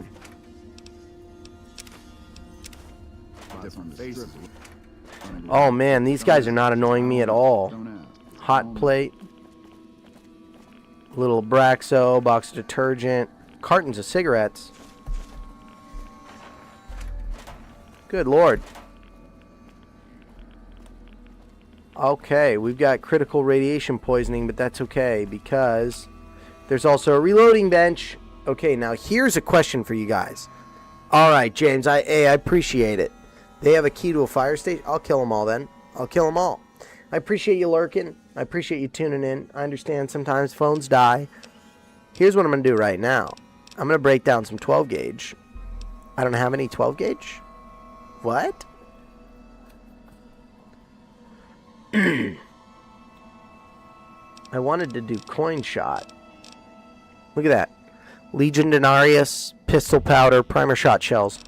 Okay, so we'll just break down some like 22s or something. And we can break down, okay, yeah, that's what I'm talking about. Make 6 rounds of coin shot. 3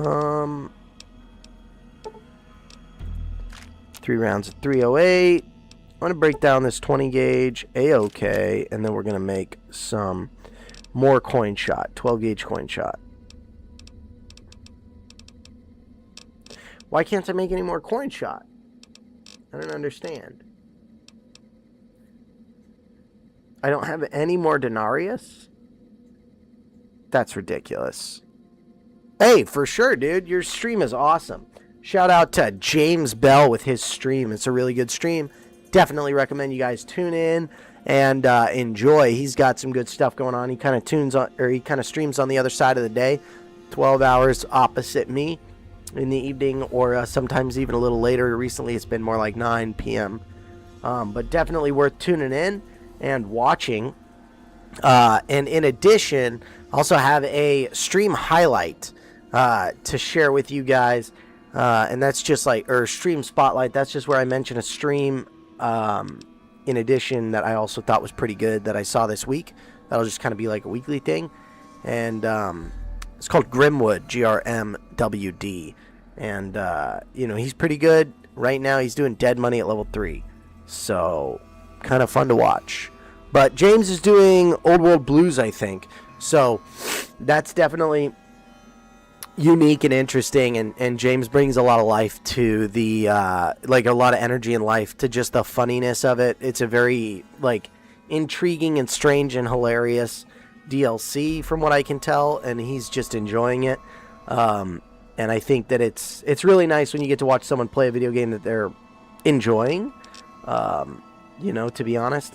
And so I think that that's a pretty cool thing. So I hear the honcho. All right, let's get up here. We got to go get some more Legion Denarius. I'm going to fast travel away from here. I'm going to go over to the... yeah, I'll have to come back eventually, but I'm going to go to Good Springs, and I'm going to get...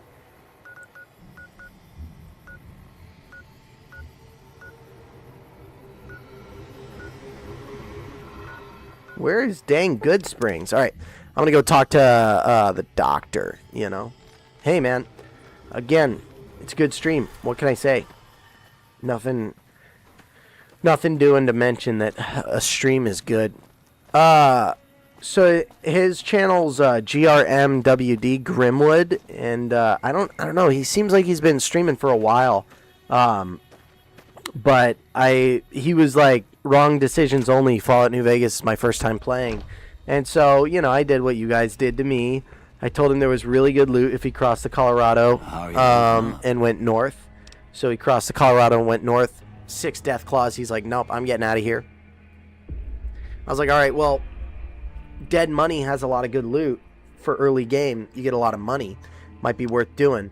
And he's like leaving, you know, the area where you can get the Enclave armor, and he's like, what is there over there? Abandoned BOS bunker? I was like, oh, you want to go there right now? So he went, and he was like, it says level 20. I was like, you got this, man. It's no biggie. And so he's doing it at level 3. Took him a long time. He was like arguing with Dog God to get Dog to come out of the cage, like the physical cage. He didn't really get that the key was, that Dog might know where the key is. And it just, I mean, he rifled through the discussion options several times. It was very funny. Probably took him 2 hours. I thought that was pretty cool. I think he's an okay stream to watch for sure. He's around about 5 p.m. And so James, like, I don't know what your time slot is because I feel like it moved a little bit. I'm sorry about that. They're beating my door down with this stuff. But there was a... Oh, shoot. Yeah, I can put it in the chat. I love it. The 30 seconds I'm spending describing this other stream is like the 30 seconds that is like you're watching the ad, man. I'm sorry about that. I need to make it so that I can just go to an ad break when I want. It's just hard because I'm not on Twitch Manager very much. But, so, okay. The thing about Grimwood is he's doing dead money at level 3 because I told him there was really good loot there. And he read the thing that says you got to be level 20 in order for this not to be unbearable. And he still did it. Took him like 2 hours to get Dog out of the cage. And then, you know, it's fun to watch. He's definitely struggling through it. But he's learning and he's getting it done. That's pretty cool. Oh, one of the things, his time slot is like 5-ish p.m. my time, which is like, I don't know. I guess Eastern Daylight would be 6 p.m. And that, I feel like, was your slot. But now you're kind of doing it more late, like 9 p.m. So I didn't really want to recommend him when it was a conflicting slot. But it seems like maybe not so much anymore. So, I don't know. Let me know if that's something that you still won't be able to... yeah, you locked your phone and got an ad. That freaking sucks, man. I'll have to run an ad in a little bit so that people don't get pre-rolls. Because basically, the way it works, if I don't do ads on my own every like hour, a certain amount, they do pre-roll ads when people pop in. Which definitely hurts, you know, my viewership. Okay. Okay, sorry. Sure. Medical supplies. No, that's not what I need. I need him to heal me. Heal my radiation, doctor. Here's 100 caps. Do it. Thank you. Can I go back to the vigor tester and like do it again? No. Alright. It would be cool. But anyway, yeah, I mean Twitch is chock full of good streamers. And really the most important thing is just that you know, take the time and you take a look at them when you can. That's how you find them. Oh, okay, so we're going to go... What did I say I was going to do a minute ago? No, I get that. And I feel like your stream was really good yesterday. And, like, I don't know. Sometimes staying up a little later is a little easier than doing it right after work, you know? You seem to have a lot of energy yesterday. Wild card side bets. Don't tread on the bear.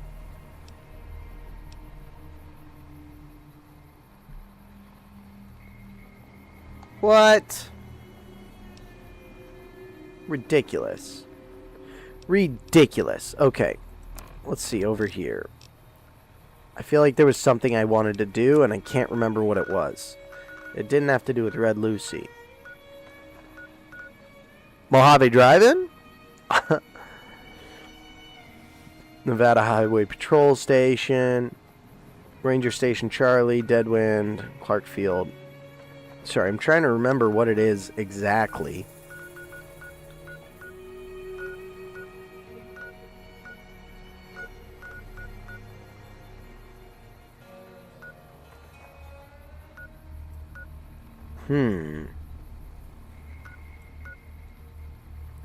Is there a lot more to this map that I haven't even seen, you know? Sometimes I feel like there's a lot that I haven't seen.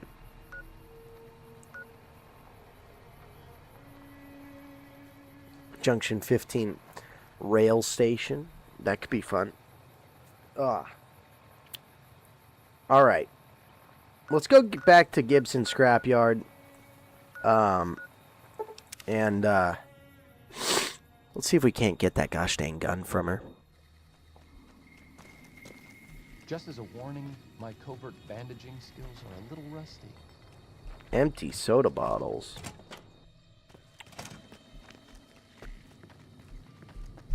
Ooh.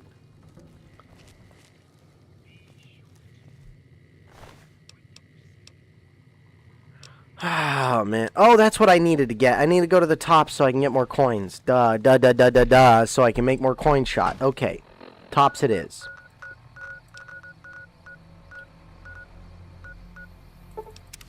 Sneering punk. That's not very nice.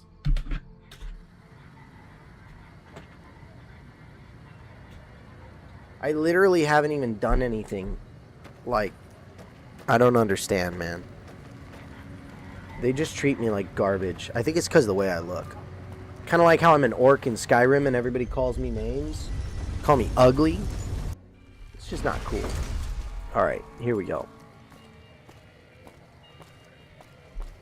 We gotta go to the tops, and we gotta get some freaking Legion Denarius, right? And then we can make a bunch more coin shot. You gotta be kidding me. That's 2 today. That's 2. Okay, yeah, it's almost that time, too, for us to go and move in. Okay. We'll do one more time.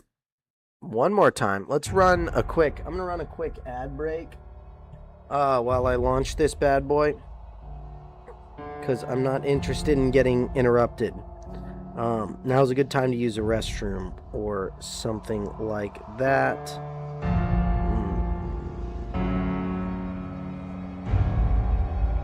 Oh, it's not going to let me. I missed my opportunity, I think.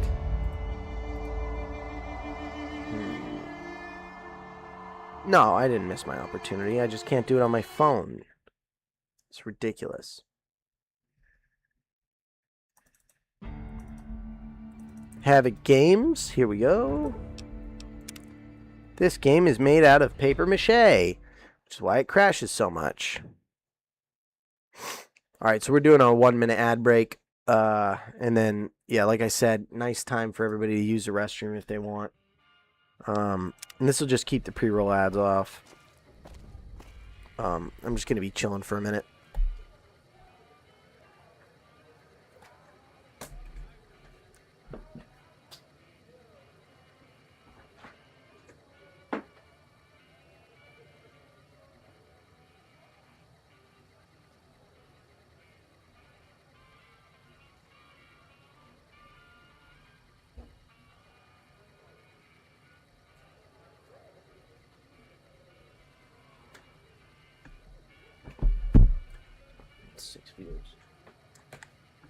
Get the fresh viewers during my ad break. I love it.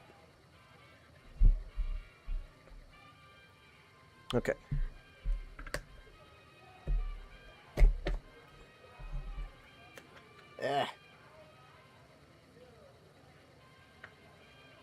Okay. Alrighty. Welcome back. Thank you guys for bearing with me on that stuff. It's definitely a little bit annoying that Twitch does that, but, you know, you got to do what you got to do, right? Okay, let's get back to where we were. And like I said, I got to go to the tops so that I can do my thing. Enclave, you're hungry. Guess what I'm about to do? So I went to a steakhouse yesterday. With my parents got me some food at a nice little steakhouse, and I got a ribeye. So I've got a little ribeye going on, and I'm gonna devour that. And I got the sauce and some spinach, little garden salad and everything. Enclave, you gonna make floor crackers? Hey, fella, welcome to the Tops Hotel.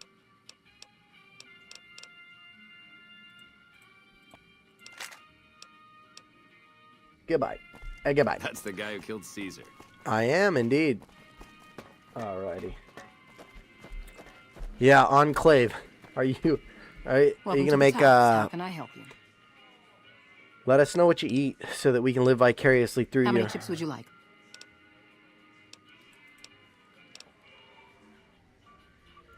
In what currency?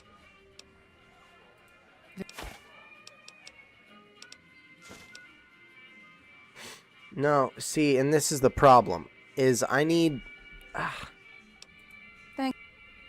Denarius. Where can I get Denarius without having to interact with Caesar's Legion? Because I don't want Aureus, I want Denarius.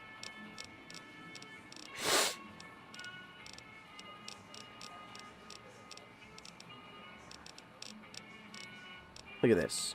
I got Legion Aureus, but I need the Denarius. Ran out of leftover pizza. Maybe eggs. Classic. Hard to say. Eggs is a classic. That's my breakfast like every freaking day. We got just our best rangers here now. All of a sudden, normally I'm just going ham on 3 eggs every morning. 3 for me, 3 for the wife. Boom, boom, boom. My cholesterol is very high. Paint the eggs and boil them. It is Easter. Tomorrow is Easter. So you gotta do the old egg style. Okay, what do we got?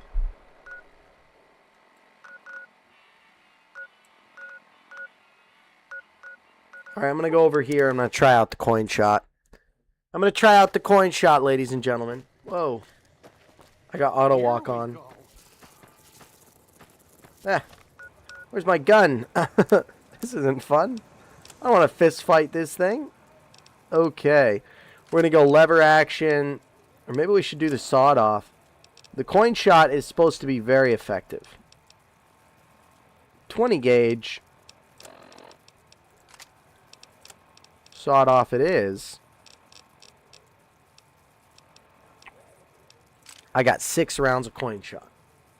Damage times 1.3. Awesome. And -2 to the target DT. Just stab your friend. Just sub your friend. He's got 38 subs now. Ah. Nice. Wait, what friend? Also subbed or followed? Oh, there we go. There's a denarius. So I guess you can retrieve it from the dead animal. Boom, boom, boom, boom, boom, boom. Are you talking about Grimwood? There's some graves here. I gotta get the...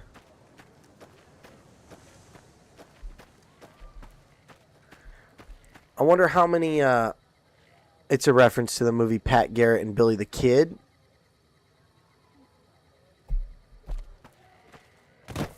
Chat's taking off. I don't know if I can keep up. I might have to just check it every once in a while for somebody saying something to me. Looks like break time's over. Thank you, thank you, Arcade Gannon, for taking care of that business.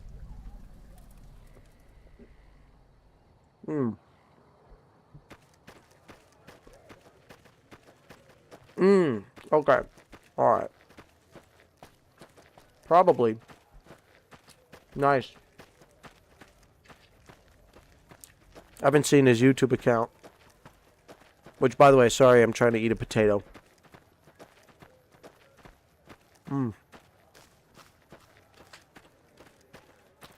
I think this might be fun.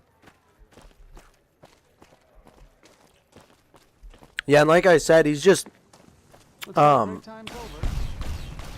the classic. Critical strike. Yeah, it was coin shot. Overwhelming monstrous behavior. Yeah, but NCR fame. Pack of cigarettes, bottle caps. Like, literally, there's no drawbacks to killing powder gangers. Dynamite, turbo, like, it's just good choices, you know. But I definitely need to find the rad scorpion eggs. They've got to be somewhere, right? Oh, we're getting to be that time. Okay, so here's what I'm going to do. The coin shot's pretty effective. I got to figure a way to get more Legion Denarius without going to a Legion camp. But it is time, once again, for us to transition from Fallout New Vegas. Eddie, you stuck or something, dude? 2 are just chatting about No Country for Old Men. So, without further ado, I'm going to go ahead and save. And we're going to move on over to just chatting here in a moment. I'm going to go to the control center for a minute, and we are going to... Okay.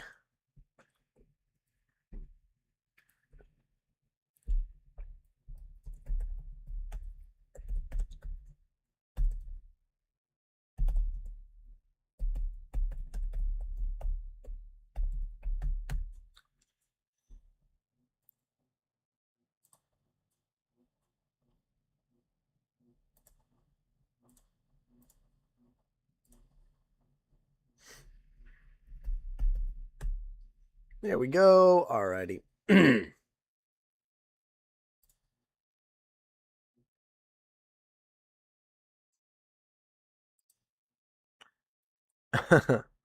Sorry, I know this is a bit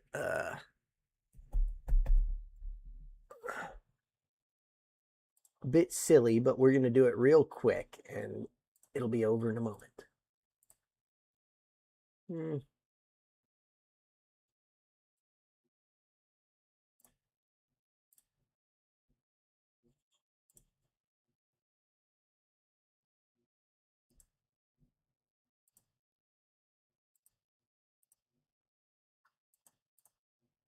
Oh my goodness.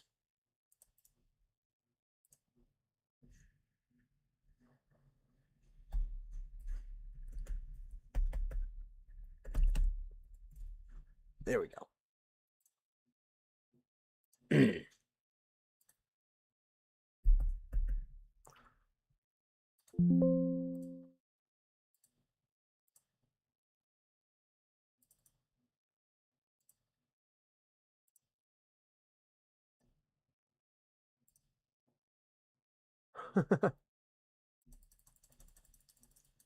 My goodness. All right, here we go. And of course, we need to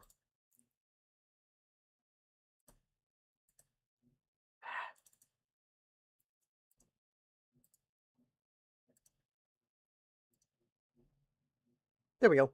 Okay. Ladies and gentlemen, now it is finally time to get back to it. So, wow, that is a huge delay. Yeah, I think it's, well, peaceful Saturday, or peaceful scene. I don't know about that. Happy Saturday morning to you too. Regenerations, how are you doing today? Welcome in. So, let's go ahead and get right into it. So today we're going to be covering a little bit more of No Country for Old Men. At least a couple chapters, hopefully more than that. Last time where we left off, we were looking at chapter 2, and I read a little bit of the of Belle's monologue. And chapter 3, Belle kind of gets into the changing technology, the shifting sands of technology changes. And I'll read a little bit of his monologue here. I don't know that law enforcement benefits all that much from new technology. Tools that comes into our hands comes into theirs too, right? So the idea is, I'm not confident that we really do much better, that we have these weapons that are more effective, or these cars that are maybe faster because the enemy can do the same. And I just realized I have not yet updated the stream category. So let me fix that. Sorry. And I'm going to change the stream title as well. Give me one sec.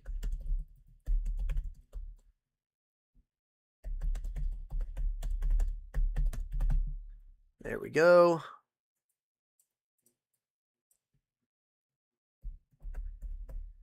Well, go live notifications unnecessary, and we will change that category to just chatting. There we go. All right. Appreciate you guys bearing with me on this stuff. Some of these quick changes take a minute. Peaceful, but maybe a little scary. Yeah. If you know what's happening in the story, or what goes on in this scene, is definitely I don't know as much about peaceful, but Belle mentions that he still likes the old Colts, the 4440s, the older guns, the revolvers and whatnot, right? He's a classic guy. He's classic. And then he mentions some things get worse with time, right? Some things get better, some things get worse. He says, I still have an old car with the 454 in it. You can't get that anymore. I tried one of these new cars, can't outrun a fat man. So I kept my old car, right? I wish I could keep my old gun. This is when he mentions that, that scenario that he started with. the boy at the gas chamber, the execution. Talked about the different kinds of people who are on death row. Some of them don't really understand what's going on, right? And he talks about some of the old-time sheriffs that never wore a gun, right? So again, this is kind of where we start to flesh out this character as an Andy Griffith type sheriff. And Andy Griffith was the right sheriff for Mayberry. And the story, and if you've ever watched the Andy Griffith show, you may recognize the thought that Andy Griffith was an old town or small town sheriff in a small town. He was the right character for the right scenario, but the town is being passed by the rest of the world around it. And that is a lot of the problem that they deal with, is the world around them is developing and growing in, new technologies, while the town they live in, the city they live in, Mayberry, stays in the past a little bit. And they like staying in the past, and they're even kind of trying to stay in the past. But, the future's catching up with them, if that makes sense. And so what we have next is we've got Moss getting out, going into his house, talking to his wife. She says, "Don't hurt nobody." And he says, "I'm not going to promise that's how people get hurt," right? And Belle's about to eat when he gets a phone call.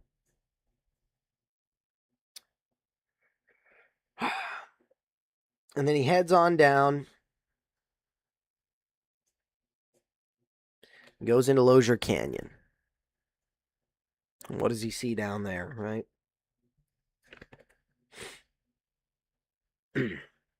Takes a look around, and I believe this is when he finally... Yep, there's a car fire. And they're looking at the car fire, trying to figure out what's causing it. And it's just, oh, hell's bells. It's all hell in a handbasket, right? Good Lord, what is going on here?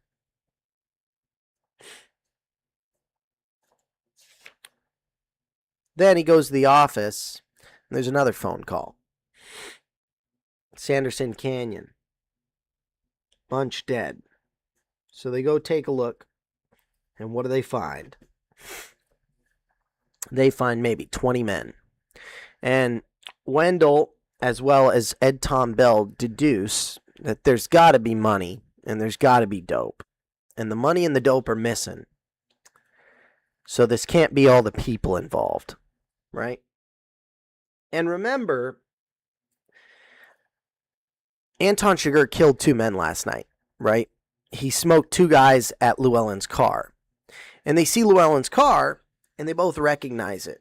And they both know Llewellyn, because again, Sheriff Ed Tom Bell is a sheriff of a small county, right? Terrell County. He lives in Sanderson, which is the seat of Terrell County, and which just means is where like the capital of the county is.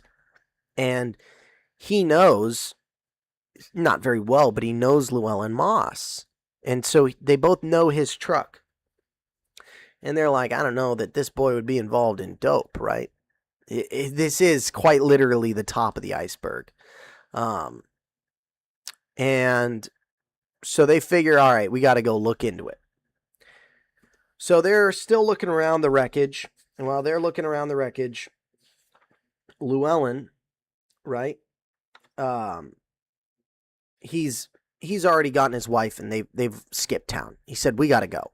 There's money in this bag. We're on the run now because we're being hunted. Ed Tom Bell takes a look around this wreckage, and while they're looking at the wreckage, where is Anton Chigurh? You better believe he's at Llewellyn's house, looking around.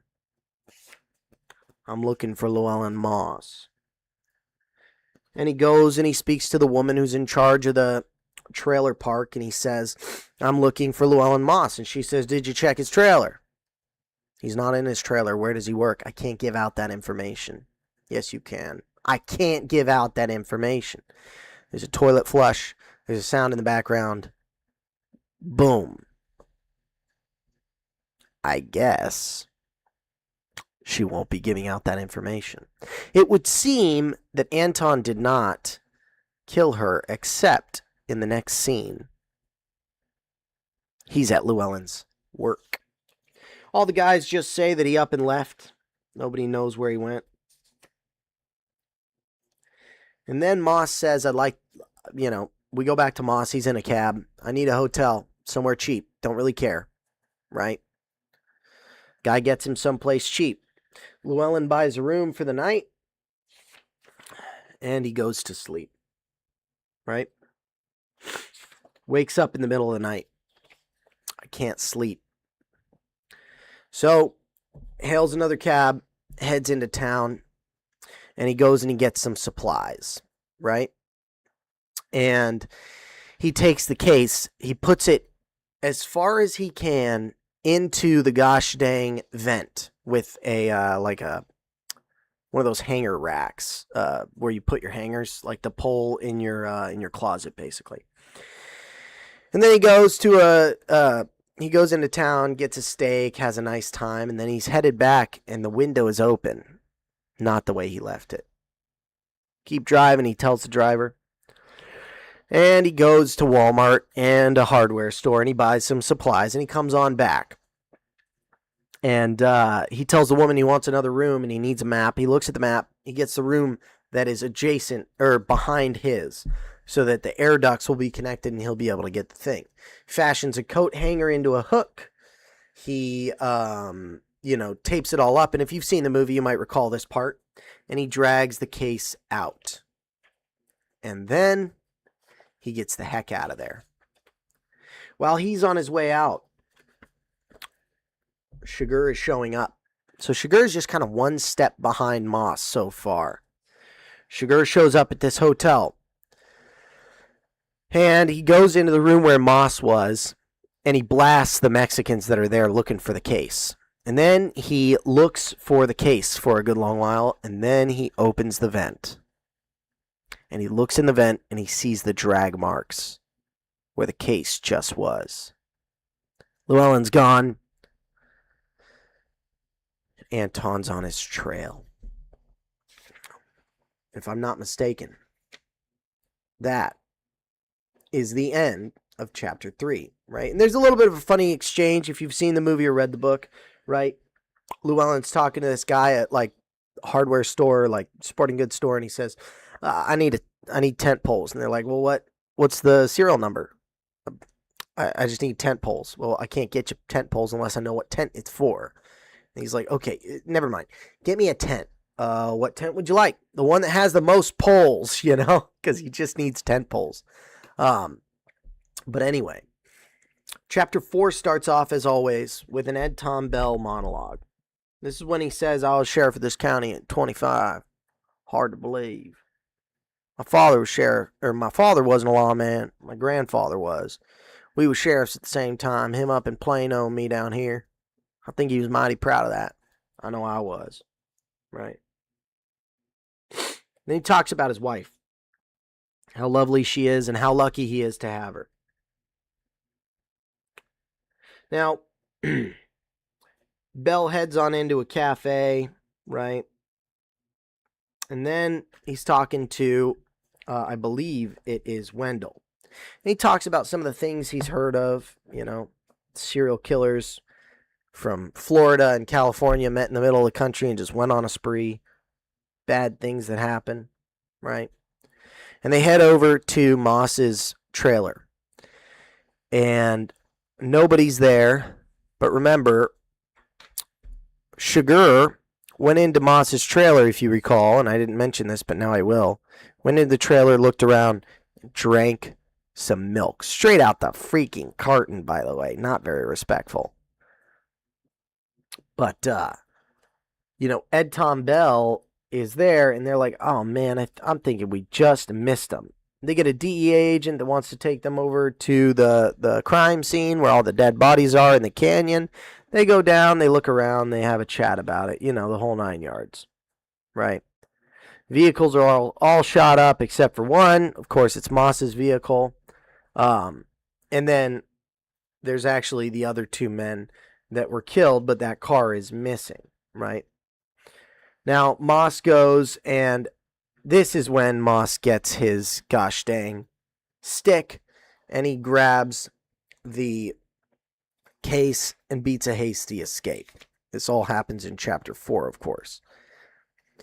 Now, Shigur utilized the transponder, and Moss doesn't yet know about the transponder, right? And Shigur is a very good, right? I just need the one that has the most tent poles. Oh, well, all right. Yeah. Sheriff, we just missed him, right? And it's just such a good, again, when you remember that scene, you can kind of put the Andy Griffith, Barney Fife dichotomy back together because that's who Wendell is. He's a very Barney Fife, speaks without thinking, and just going off half-cocked, you know? Meanwhile, Shigur is this one-man wrecking crew, kills without remorse, and follows the breadcrumbs. He's very talented at what he's doing, right? And he has a reason for every single thing he does.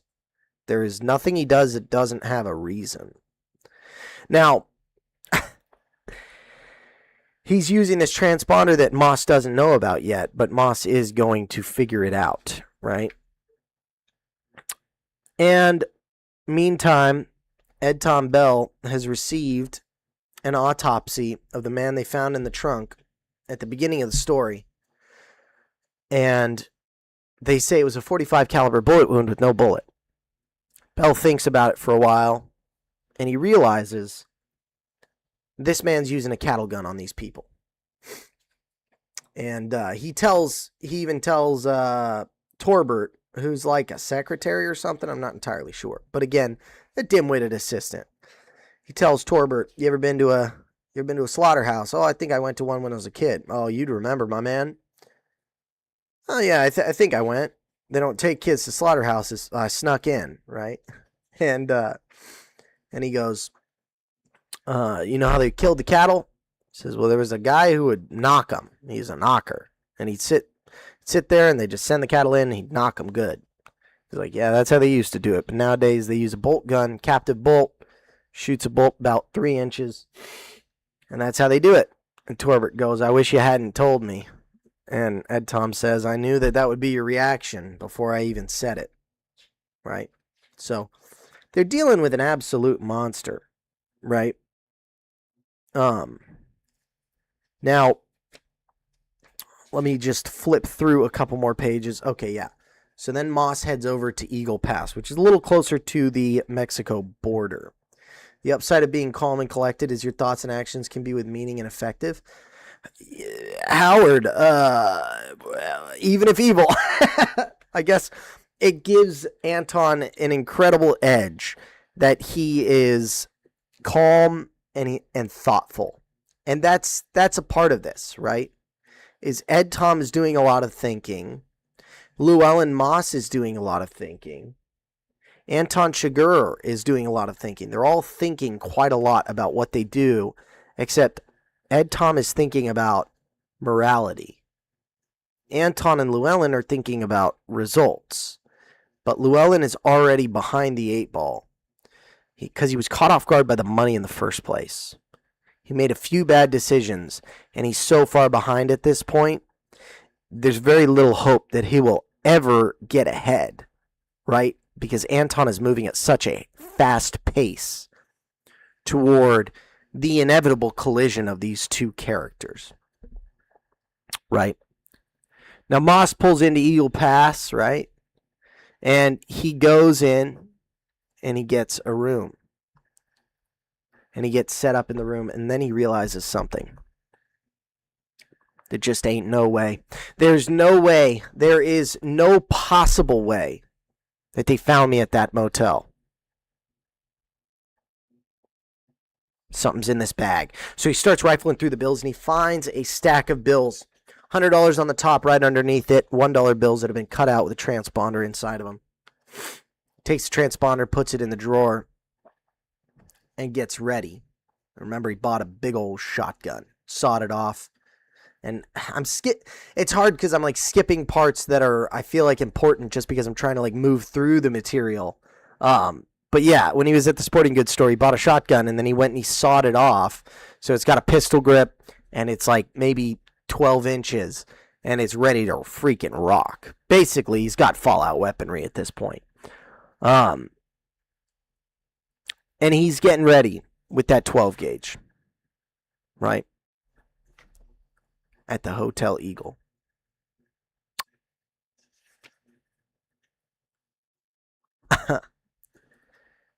Now,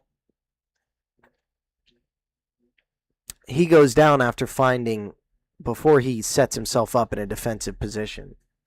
He goes downstairs after finding the gosh dang transponder, and he tells the night clerk, hey, here's $100. I'm not asking you to do anything illegal. Just let me know if anyone comes in. Right? You might remember that from the movie. What do you mean anyone? I mean anyone comes in. You let me know. All right.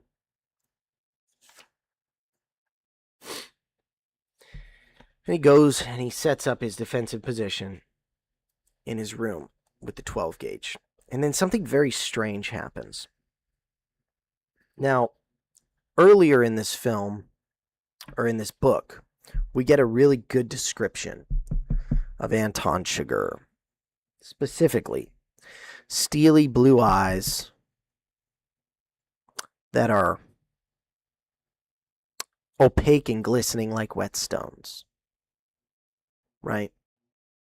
So it's almost like he has lifeless dead eyes, right? That's what you're to understand. And then there's an interaction. And I will see if I can pull it together. Here. Yes. All right. He went to the far side of the bed and dropped down and pushed himself underneath it and lay on his stomach, with the shotgun pointed at the door, just space enough beneath the wooden slats. Heart pumping against the dusty carpet, he waited. 2 columns of dark intersected the bar of light beneath the door and stood there. The next thing he heard was the key in the lock, very softly. Then the door opened. He could see out into the hallway. There was no one there. He waited. He tried to not even blink, but he did. Then there was an expensive pair of ostrich skin boots standing in the doorway. Pressed jeans. The man stood there. Then he came in. Yeah, right? I mean, any swinging. Then he crossed slowly to the bathroom. At that moment, Moss realized he was not going to open the bathroom door. He was going to turn around. And when he did, it would be too late. Too late to make any more mistakes or to do anything at all. And that he was going to die. Do it, he said. Just do it. Don't turn around, he said. You turn around and I'll blow you to hell. The man didn't move. Moss was walking forward on his elbows, holding the shotgun. He could see no higher than the man's waist, and he didn't know what kind of gun he was carrying. Drop the gun, he said. Do it now. A shotgun clattered to the floor. Moss pulled himself up. Get your hands up, he said. Step back from the door. He took 2 steps back and stood, his hands at shoulder level. Moss came around the end of the bed. The man was no more than 10 feet away. The whole room was pulsing slowly. There was an odd smell in the air, like some foreign cologne. A medicinal edge to it. Everything humming. Moss held the shotgun at his waist with the hammer cocked. There was nothing that could happen that would that would have surprised him. He felt as if he weighed nothing. He felt as if he were floating. The man didn't even look at him. He seemed oddly untroubled, as if this were all part of his day. Back up! Some more! He did. Moss picked up the man's shotgun and threw it onto the bed. He switched on the overhead light and shut the door. Look over here, he said. The man turned, and his head gazed at Moss. Blue eyes. Serene. Dark hair. Something about him faintly exotic, beyond Moss's experience. What do you want? He didn't answer. Moss crossed the room and took hold of the foot post of the bed and swung the bed sideways with one hand. The document case stood there in the dust. He picked it up. The man didn't even seem to notice. His thoughts seemed elsewhere. He took the nylon bag from the chair and slung it over his shoulder, and he got the shotgun with its huge can-like silencer off the bed, put it under his arm, picked up his case again. Let's go, he said. The man lowered his hands and walked out into the hallway. The small box that held the transponder receiver was standing in the floor just outside the door. Moss left it there. He had the feeling he'd already taken more chances than he had coming. He backed down the hallway with his shotgun trained on the man's belt. holding it in one hand like a pistol. He started to tell him to put his hands back up, but something told him that it didn't really make any difference where the man's hands were. The bedroom door was still open, shower still running. You show your face at the head of these stairs and I'll shoot you. The man didn't answer. He could have been mute for all that Moss knew. Right there, Moss said. Don't you take another step. He stopped. Moss backed to the stairs and took one last look at him standing there in the dull yellow light from the wall sconce. And then he turned and doubled down the stairs, doubled down the stairwell, taking steps two at a time. He didn't know where he was going. He hadn't thought that far ahead. That's an important thing. He hadn't thought that far ahead. So, the book doesn't tell you that that was Anton, but you should know by now that that was Anton, right? If you have been following the story and you know that he has these icy blue dead eyes, then you know that that's who Moss just interacted with. And he also had the shotgun with the can silencer.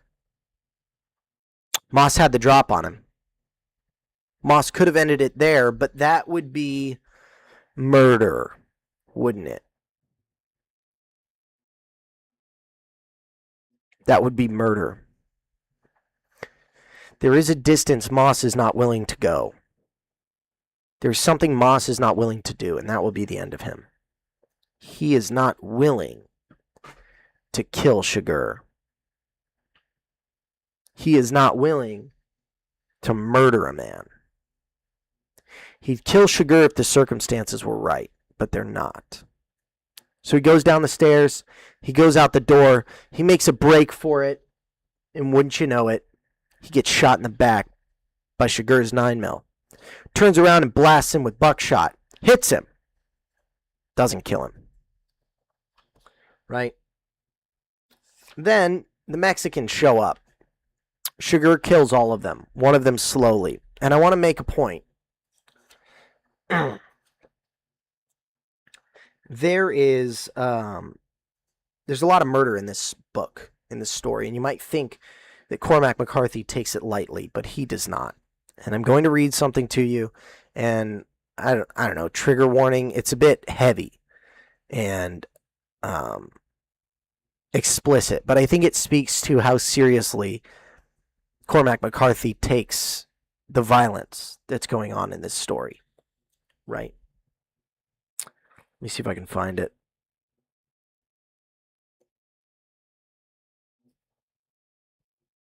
Give me one moment.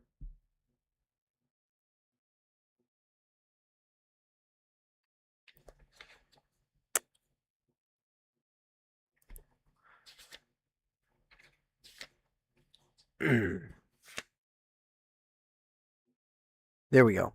Okay.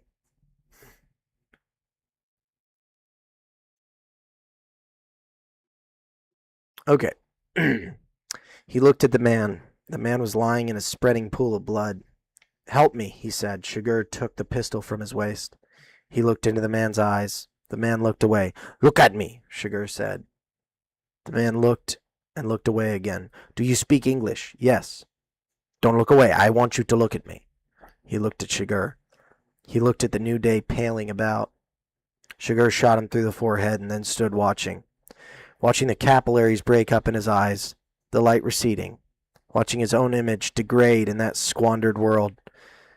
He shoved the pistol in his belt and looked back up the street once more.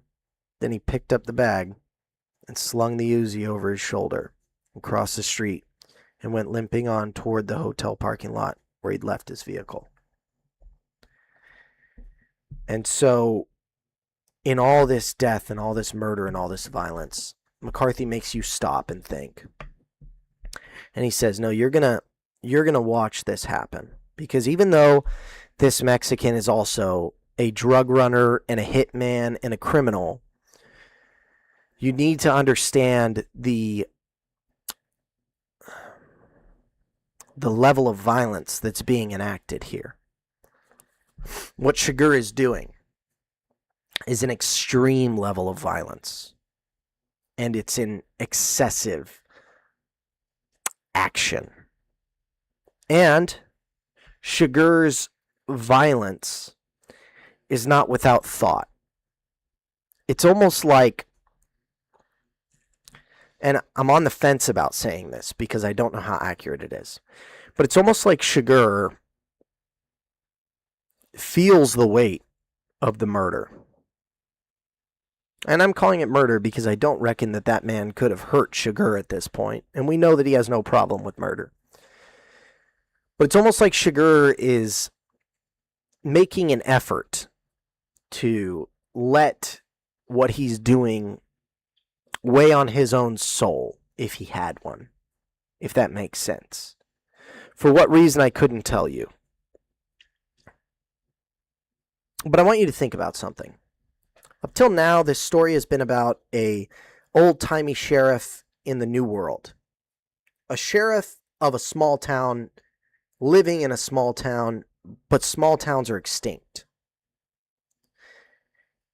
And now, the theme of this story is shifting.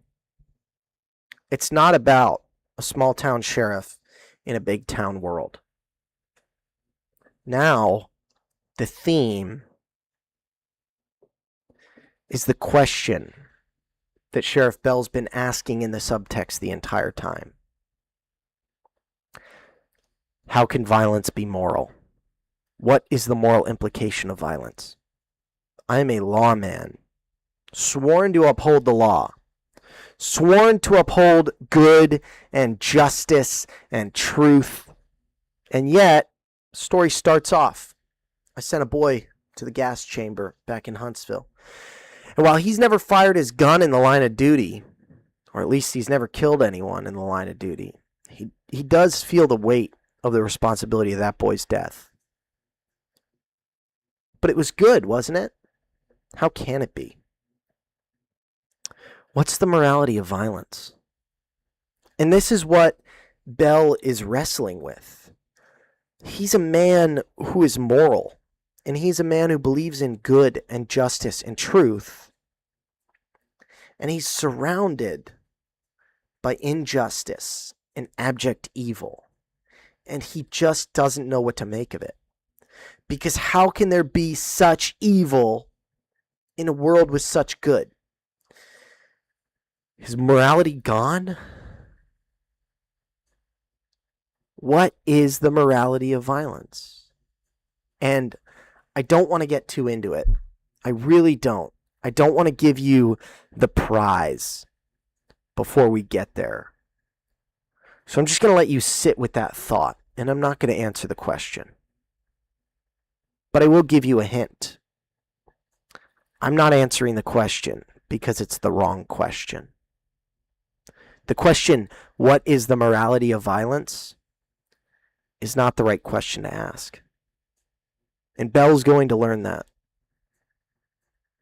Bell's going to learn that in a way that shifts his entire worldview. Because good and evil,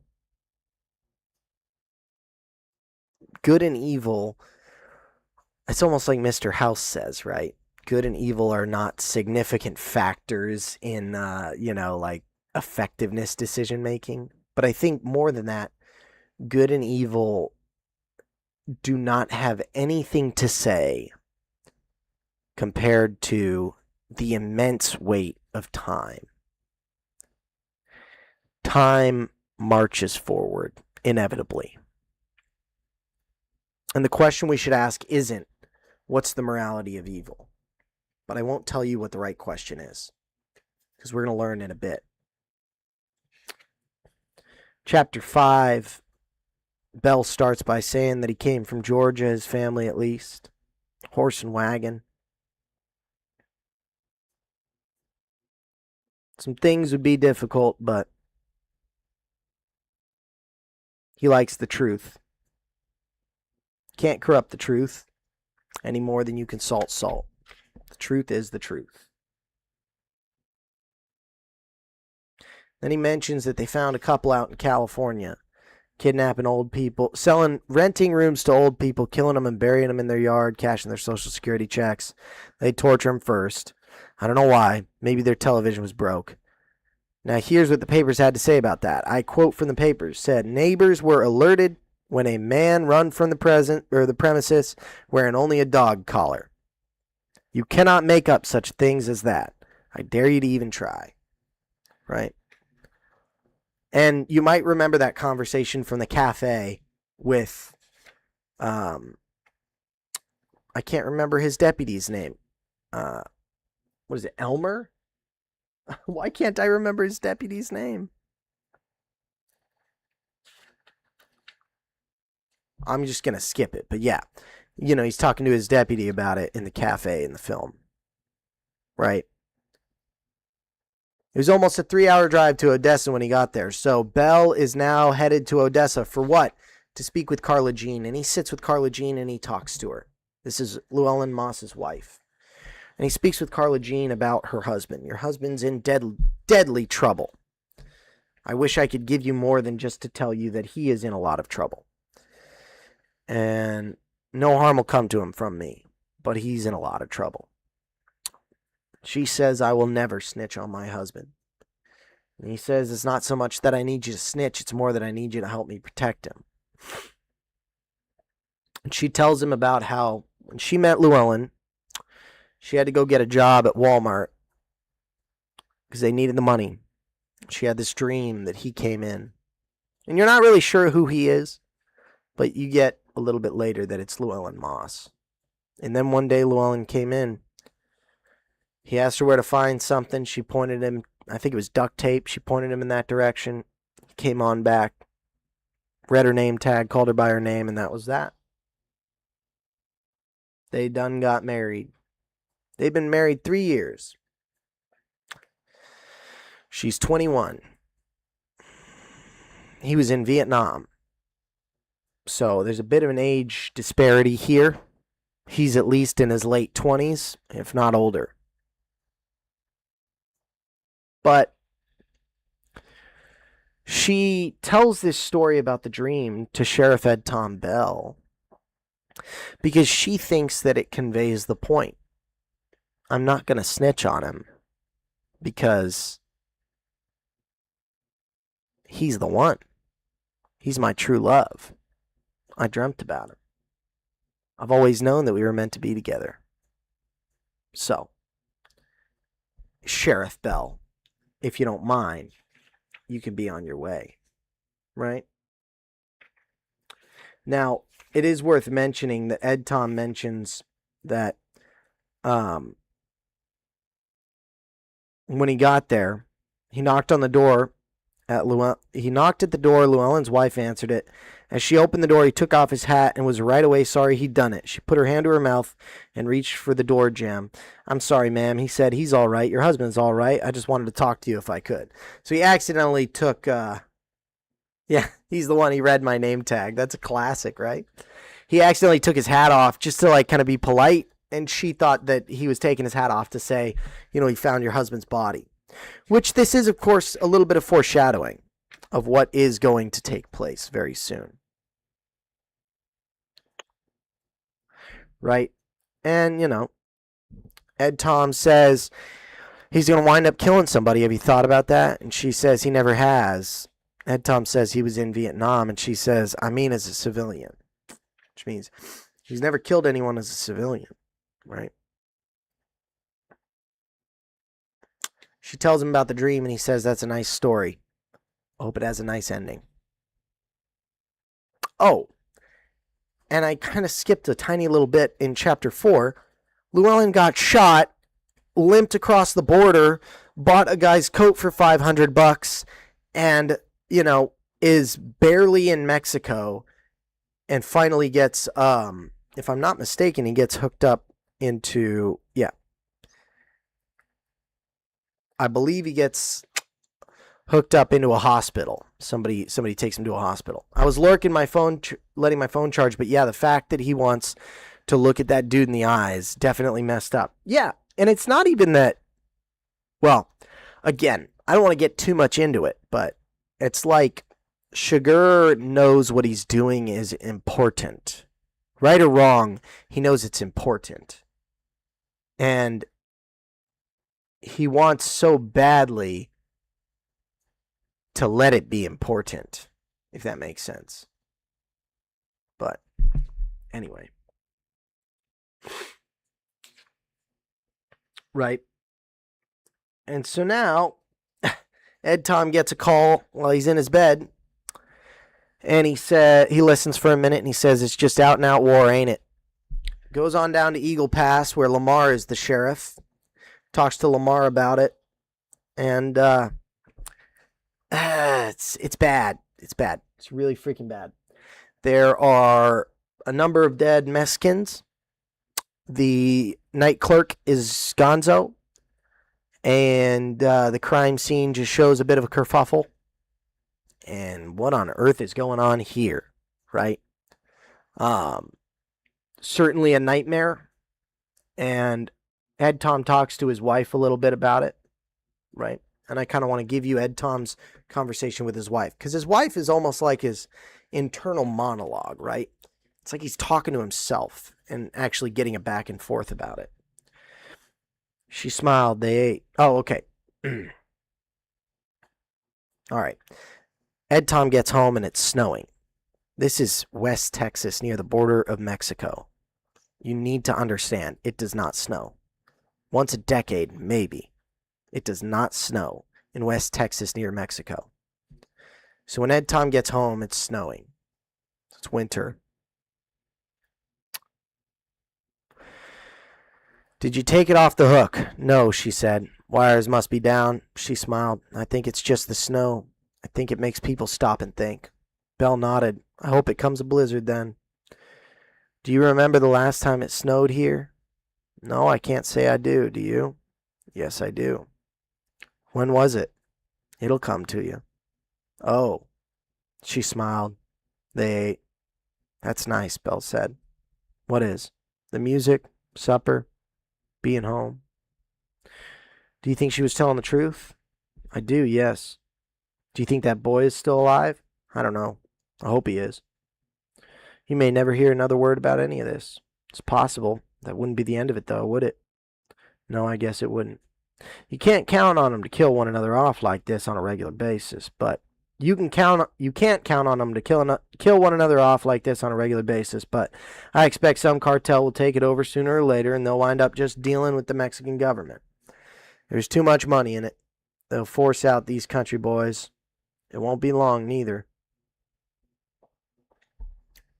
So, I may have skipped it, but in one of the monologues, Belle mentions that they lost a daughter. And I don't know if it was a miscarriage or if they had a daughter who died of some sickness. You have to understand, it's the 1980s, early 1980s, like 1980, 1981.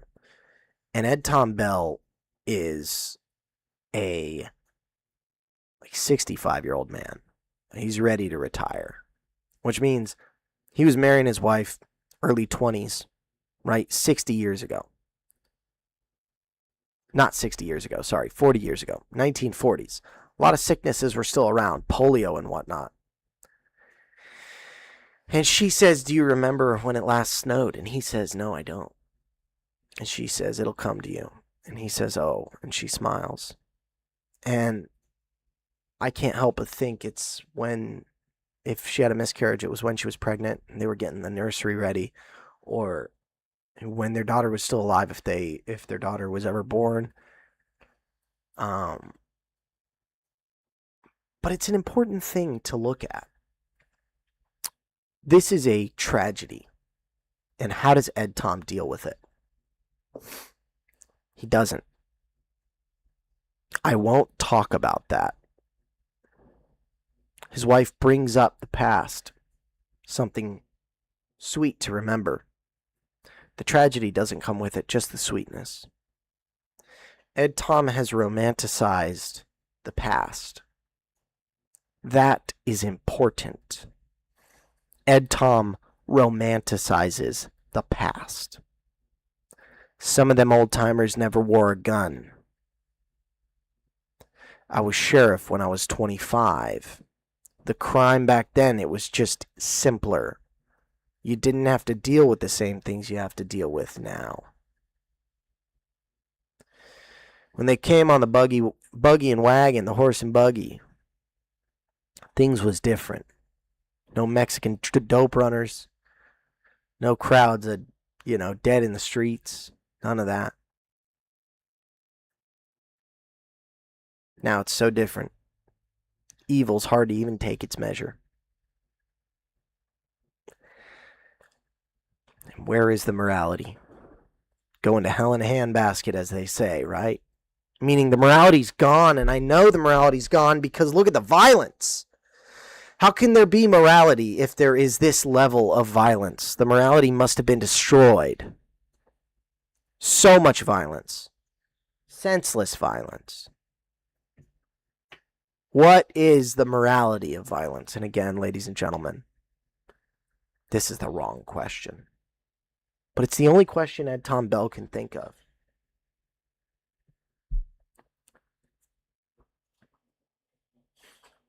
The office was on the 17th floor with a view of the skyline of Houston and the open lowlands to the ship channel and the bayou beyond. We're on the 17th floor of some office building. Who walks in? Carson Wells. You know Anton Chigurh by sight? Yes, I do. When's the last time you saw him? August of last year. How would you describe him? I'd say he doesn't have a sense of humor, right? We all remember this great scene. There's a couple things the movie leaves out. I believe he mentions that the building is missing a floor, right? And we can all presume it's the 13th floor. Unlucky number.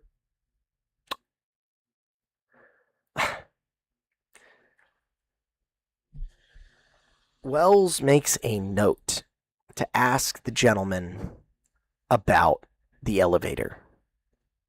Before he leaves, he says, that elevator, I'm not coming back up in it, am I? The gentleman says, no, you will not come back up in that elevator. And Carson Wells says, there's a code. He says it's a randomly generated number every hour. I will give you the code if I want you to come up. If you don't have the code, you're not coming up the elevator. And Wells says, security. I like that. I want you to think about the fact that the elevator is well guarded. Oof. Hell, Howard, I appreciate you being here. When your phone dies, that's what it is. You know. Catch the VOD, I guess. Bless. So, now Wells is on his way to find this guy. But first he has to stop over and speak with Llewellyn Moss.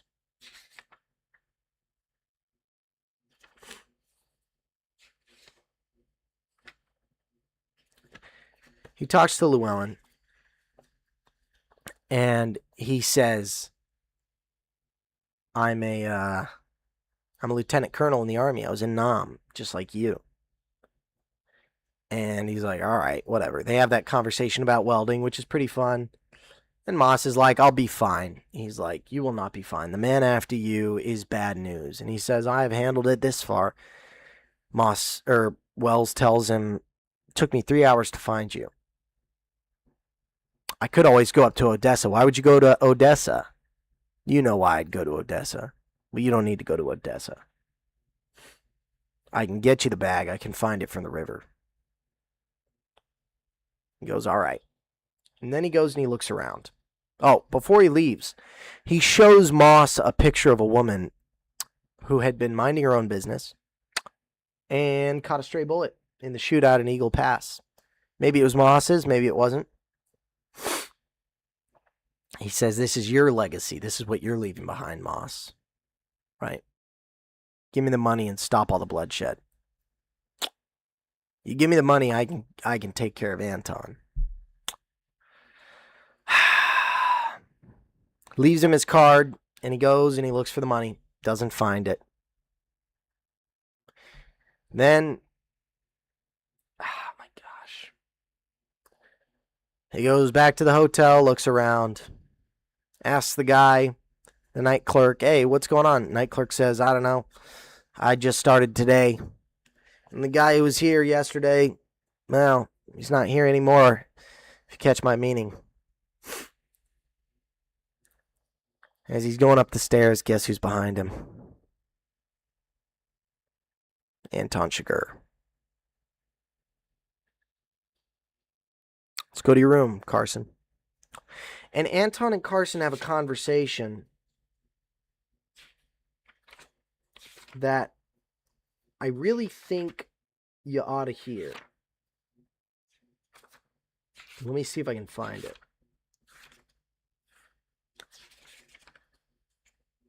Yeah, I believe it's here. Okay, it's in chapter 6. Right. And Chigurh in chapter 6 also goes and he gives himself the whole 9 yards, does the stitches up his injury on the leg from the buckshot, and he rests for 5 days. So 5 days that Chigurh loses here. But you do have to remember, Llewellyn Moss has lost time too in the hospital because he got shot. And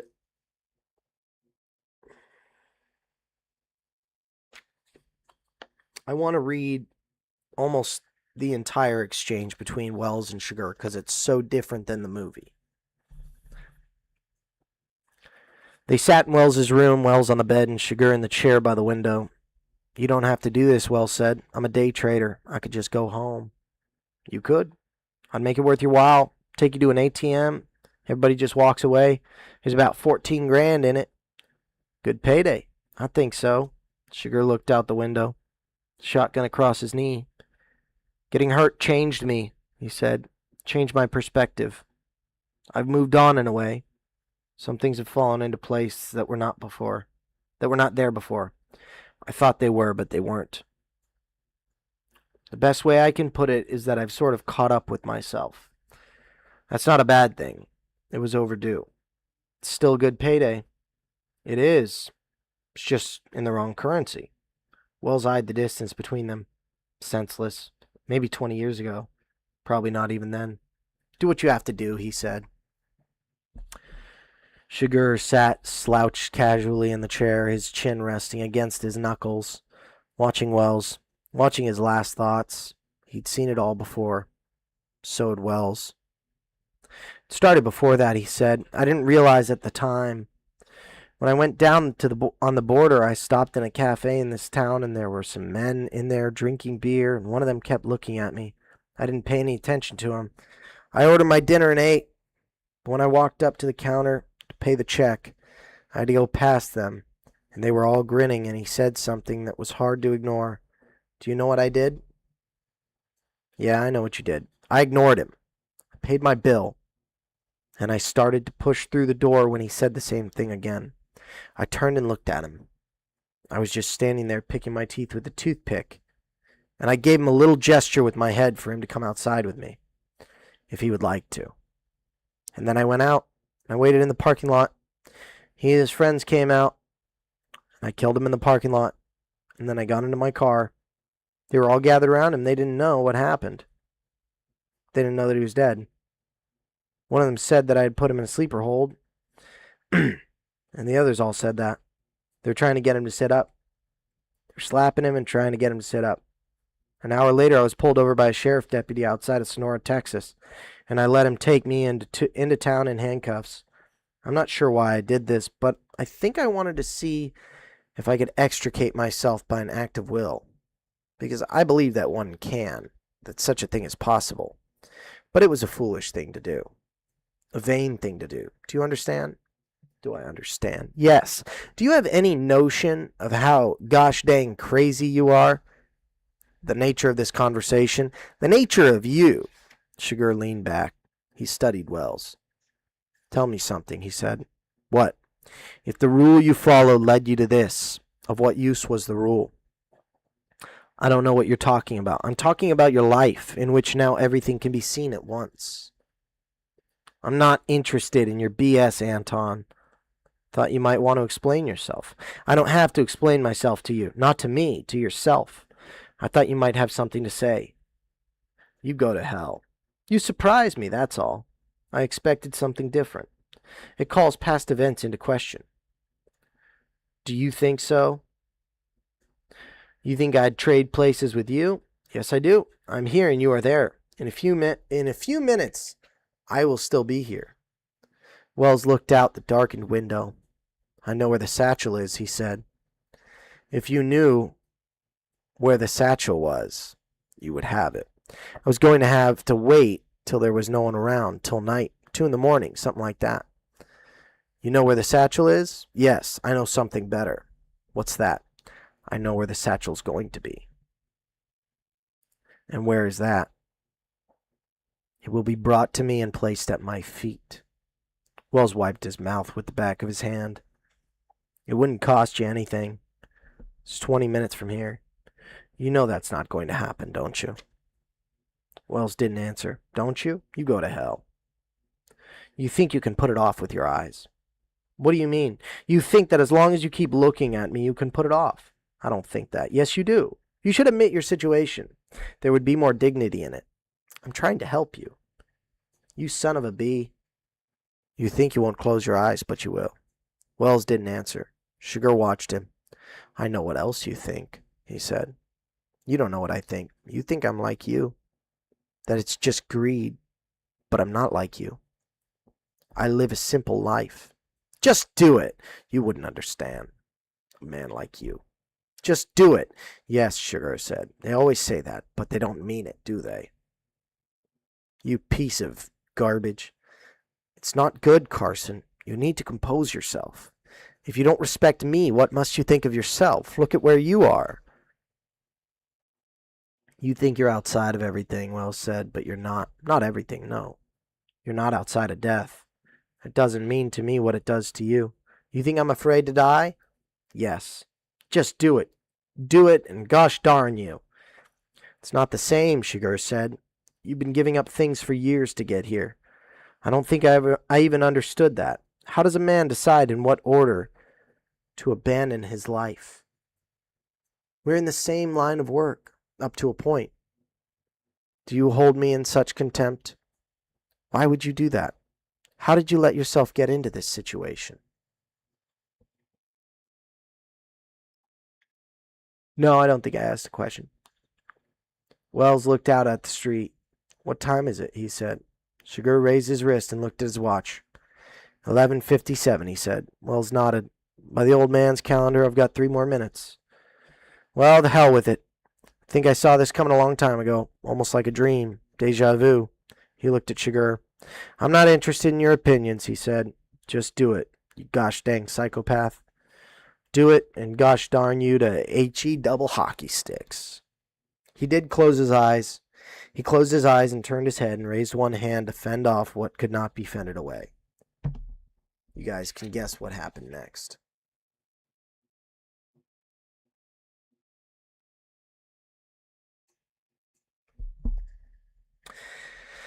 So, I'm not going to read to you the events that take place immediately after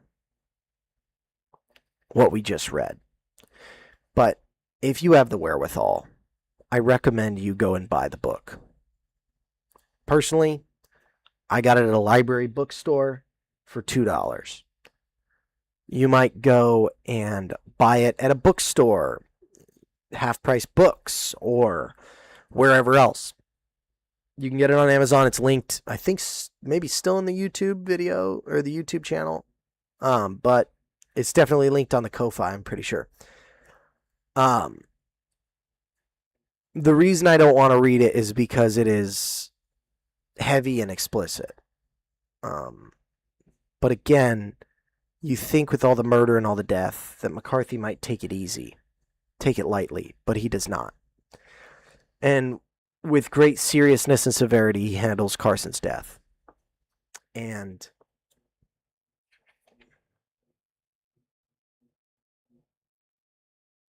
yeah. It's a very serious thing. That's halfway through, I believe, chapter 6. We'll have to knock out the rest of the chapters next Saturday. But There are a few differences between the book and the movie. Order of events does change a bit, especially as you get to the end. Some things happen before other things in the movie that are after those other things in the book. And there are some aspects to the resolution. And I do want to let you guys know, there will be a few new YouTube channels coming. So if you are a fan, consider subbing when they do come out and watching those videos. One of them is going to be a video essay on No Country for Old Men, like an hour-long probably video essay, maybe 10 minutes, I don't know. It's not going to be a chapter-by-chapter review. It's going to be a thematic overview of the story and what the point is. And I'm also going to be doing a Carruthers Clips channel where I just upload regular format, so not like shorts format, but regular format short clips from the streams. So those are both going to be going up probably in the next 2 weeks. Tomorrow's Skyrim Sundays, so please consider tuning in to the Skyrim Sunday, especially if you like Skyrim. Thank you, everyone, for tuning in today. I greatly appreciate it. Lurkers, I appreciate your viewership. Chatters, I appreciate your chats. Thank you for being here with me. Don't forget to check out James Bell's Twitch. He is streaming pretty much every night. I would say every night, and then, the time frame, either 5-ish Central Daylight or 9-ish Central Daylight. Just kind of depending on his schedule, but follow him and see if you can hit him with like a whisper or something and ask him when it's going on. Or if you are part of the Discord, I do try to post when I notice that he's on.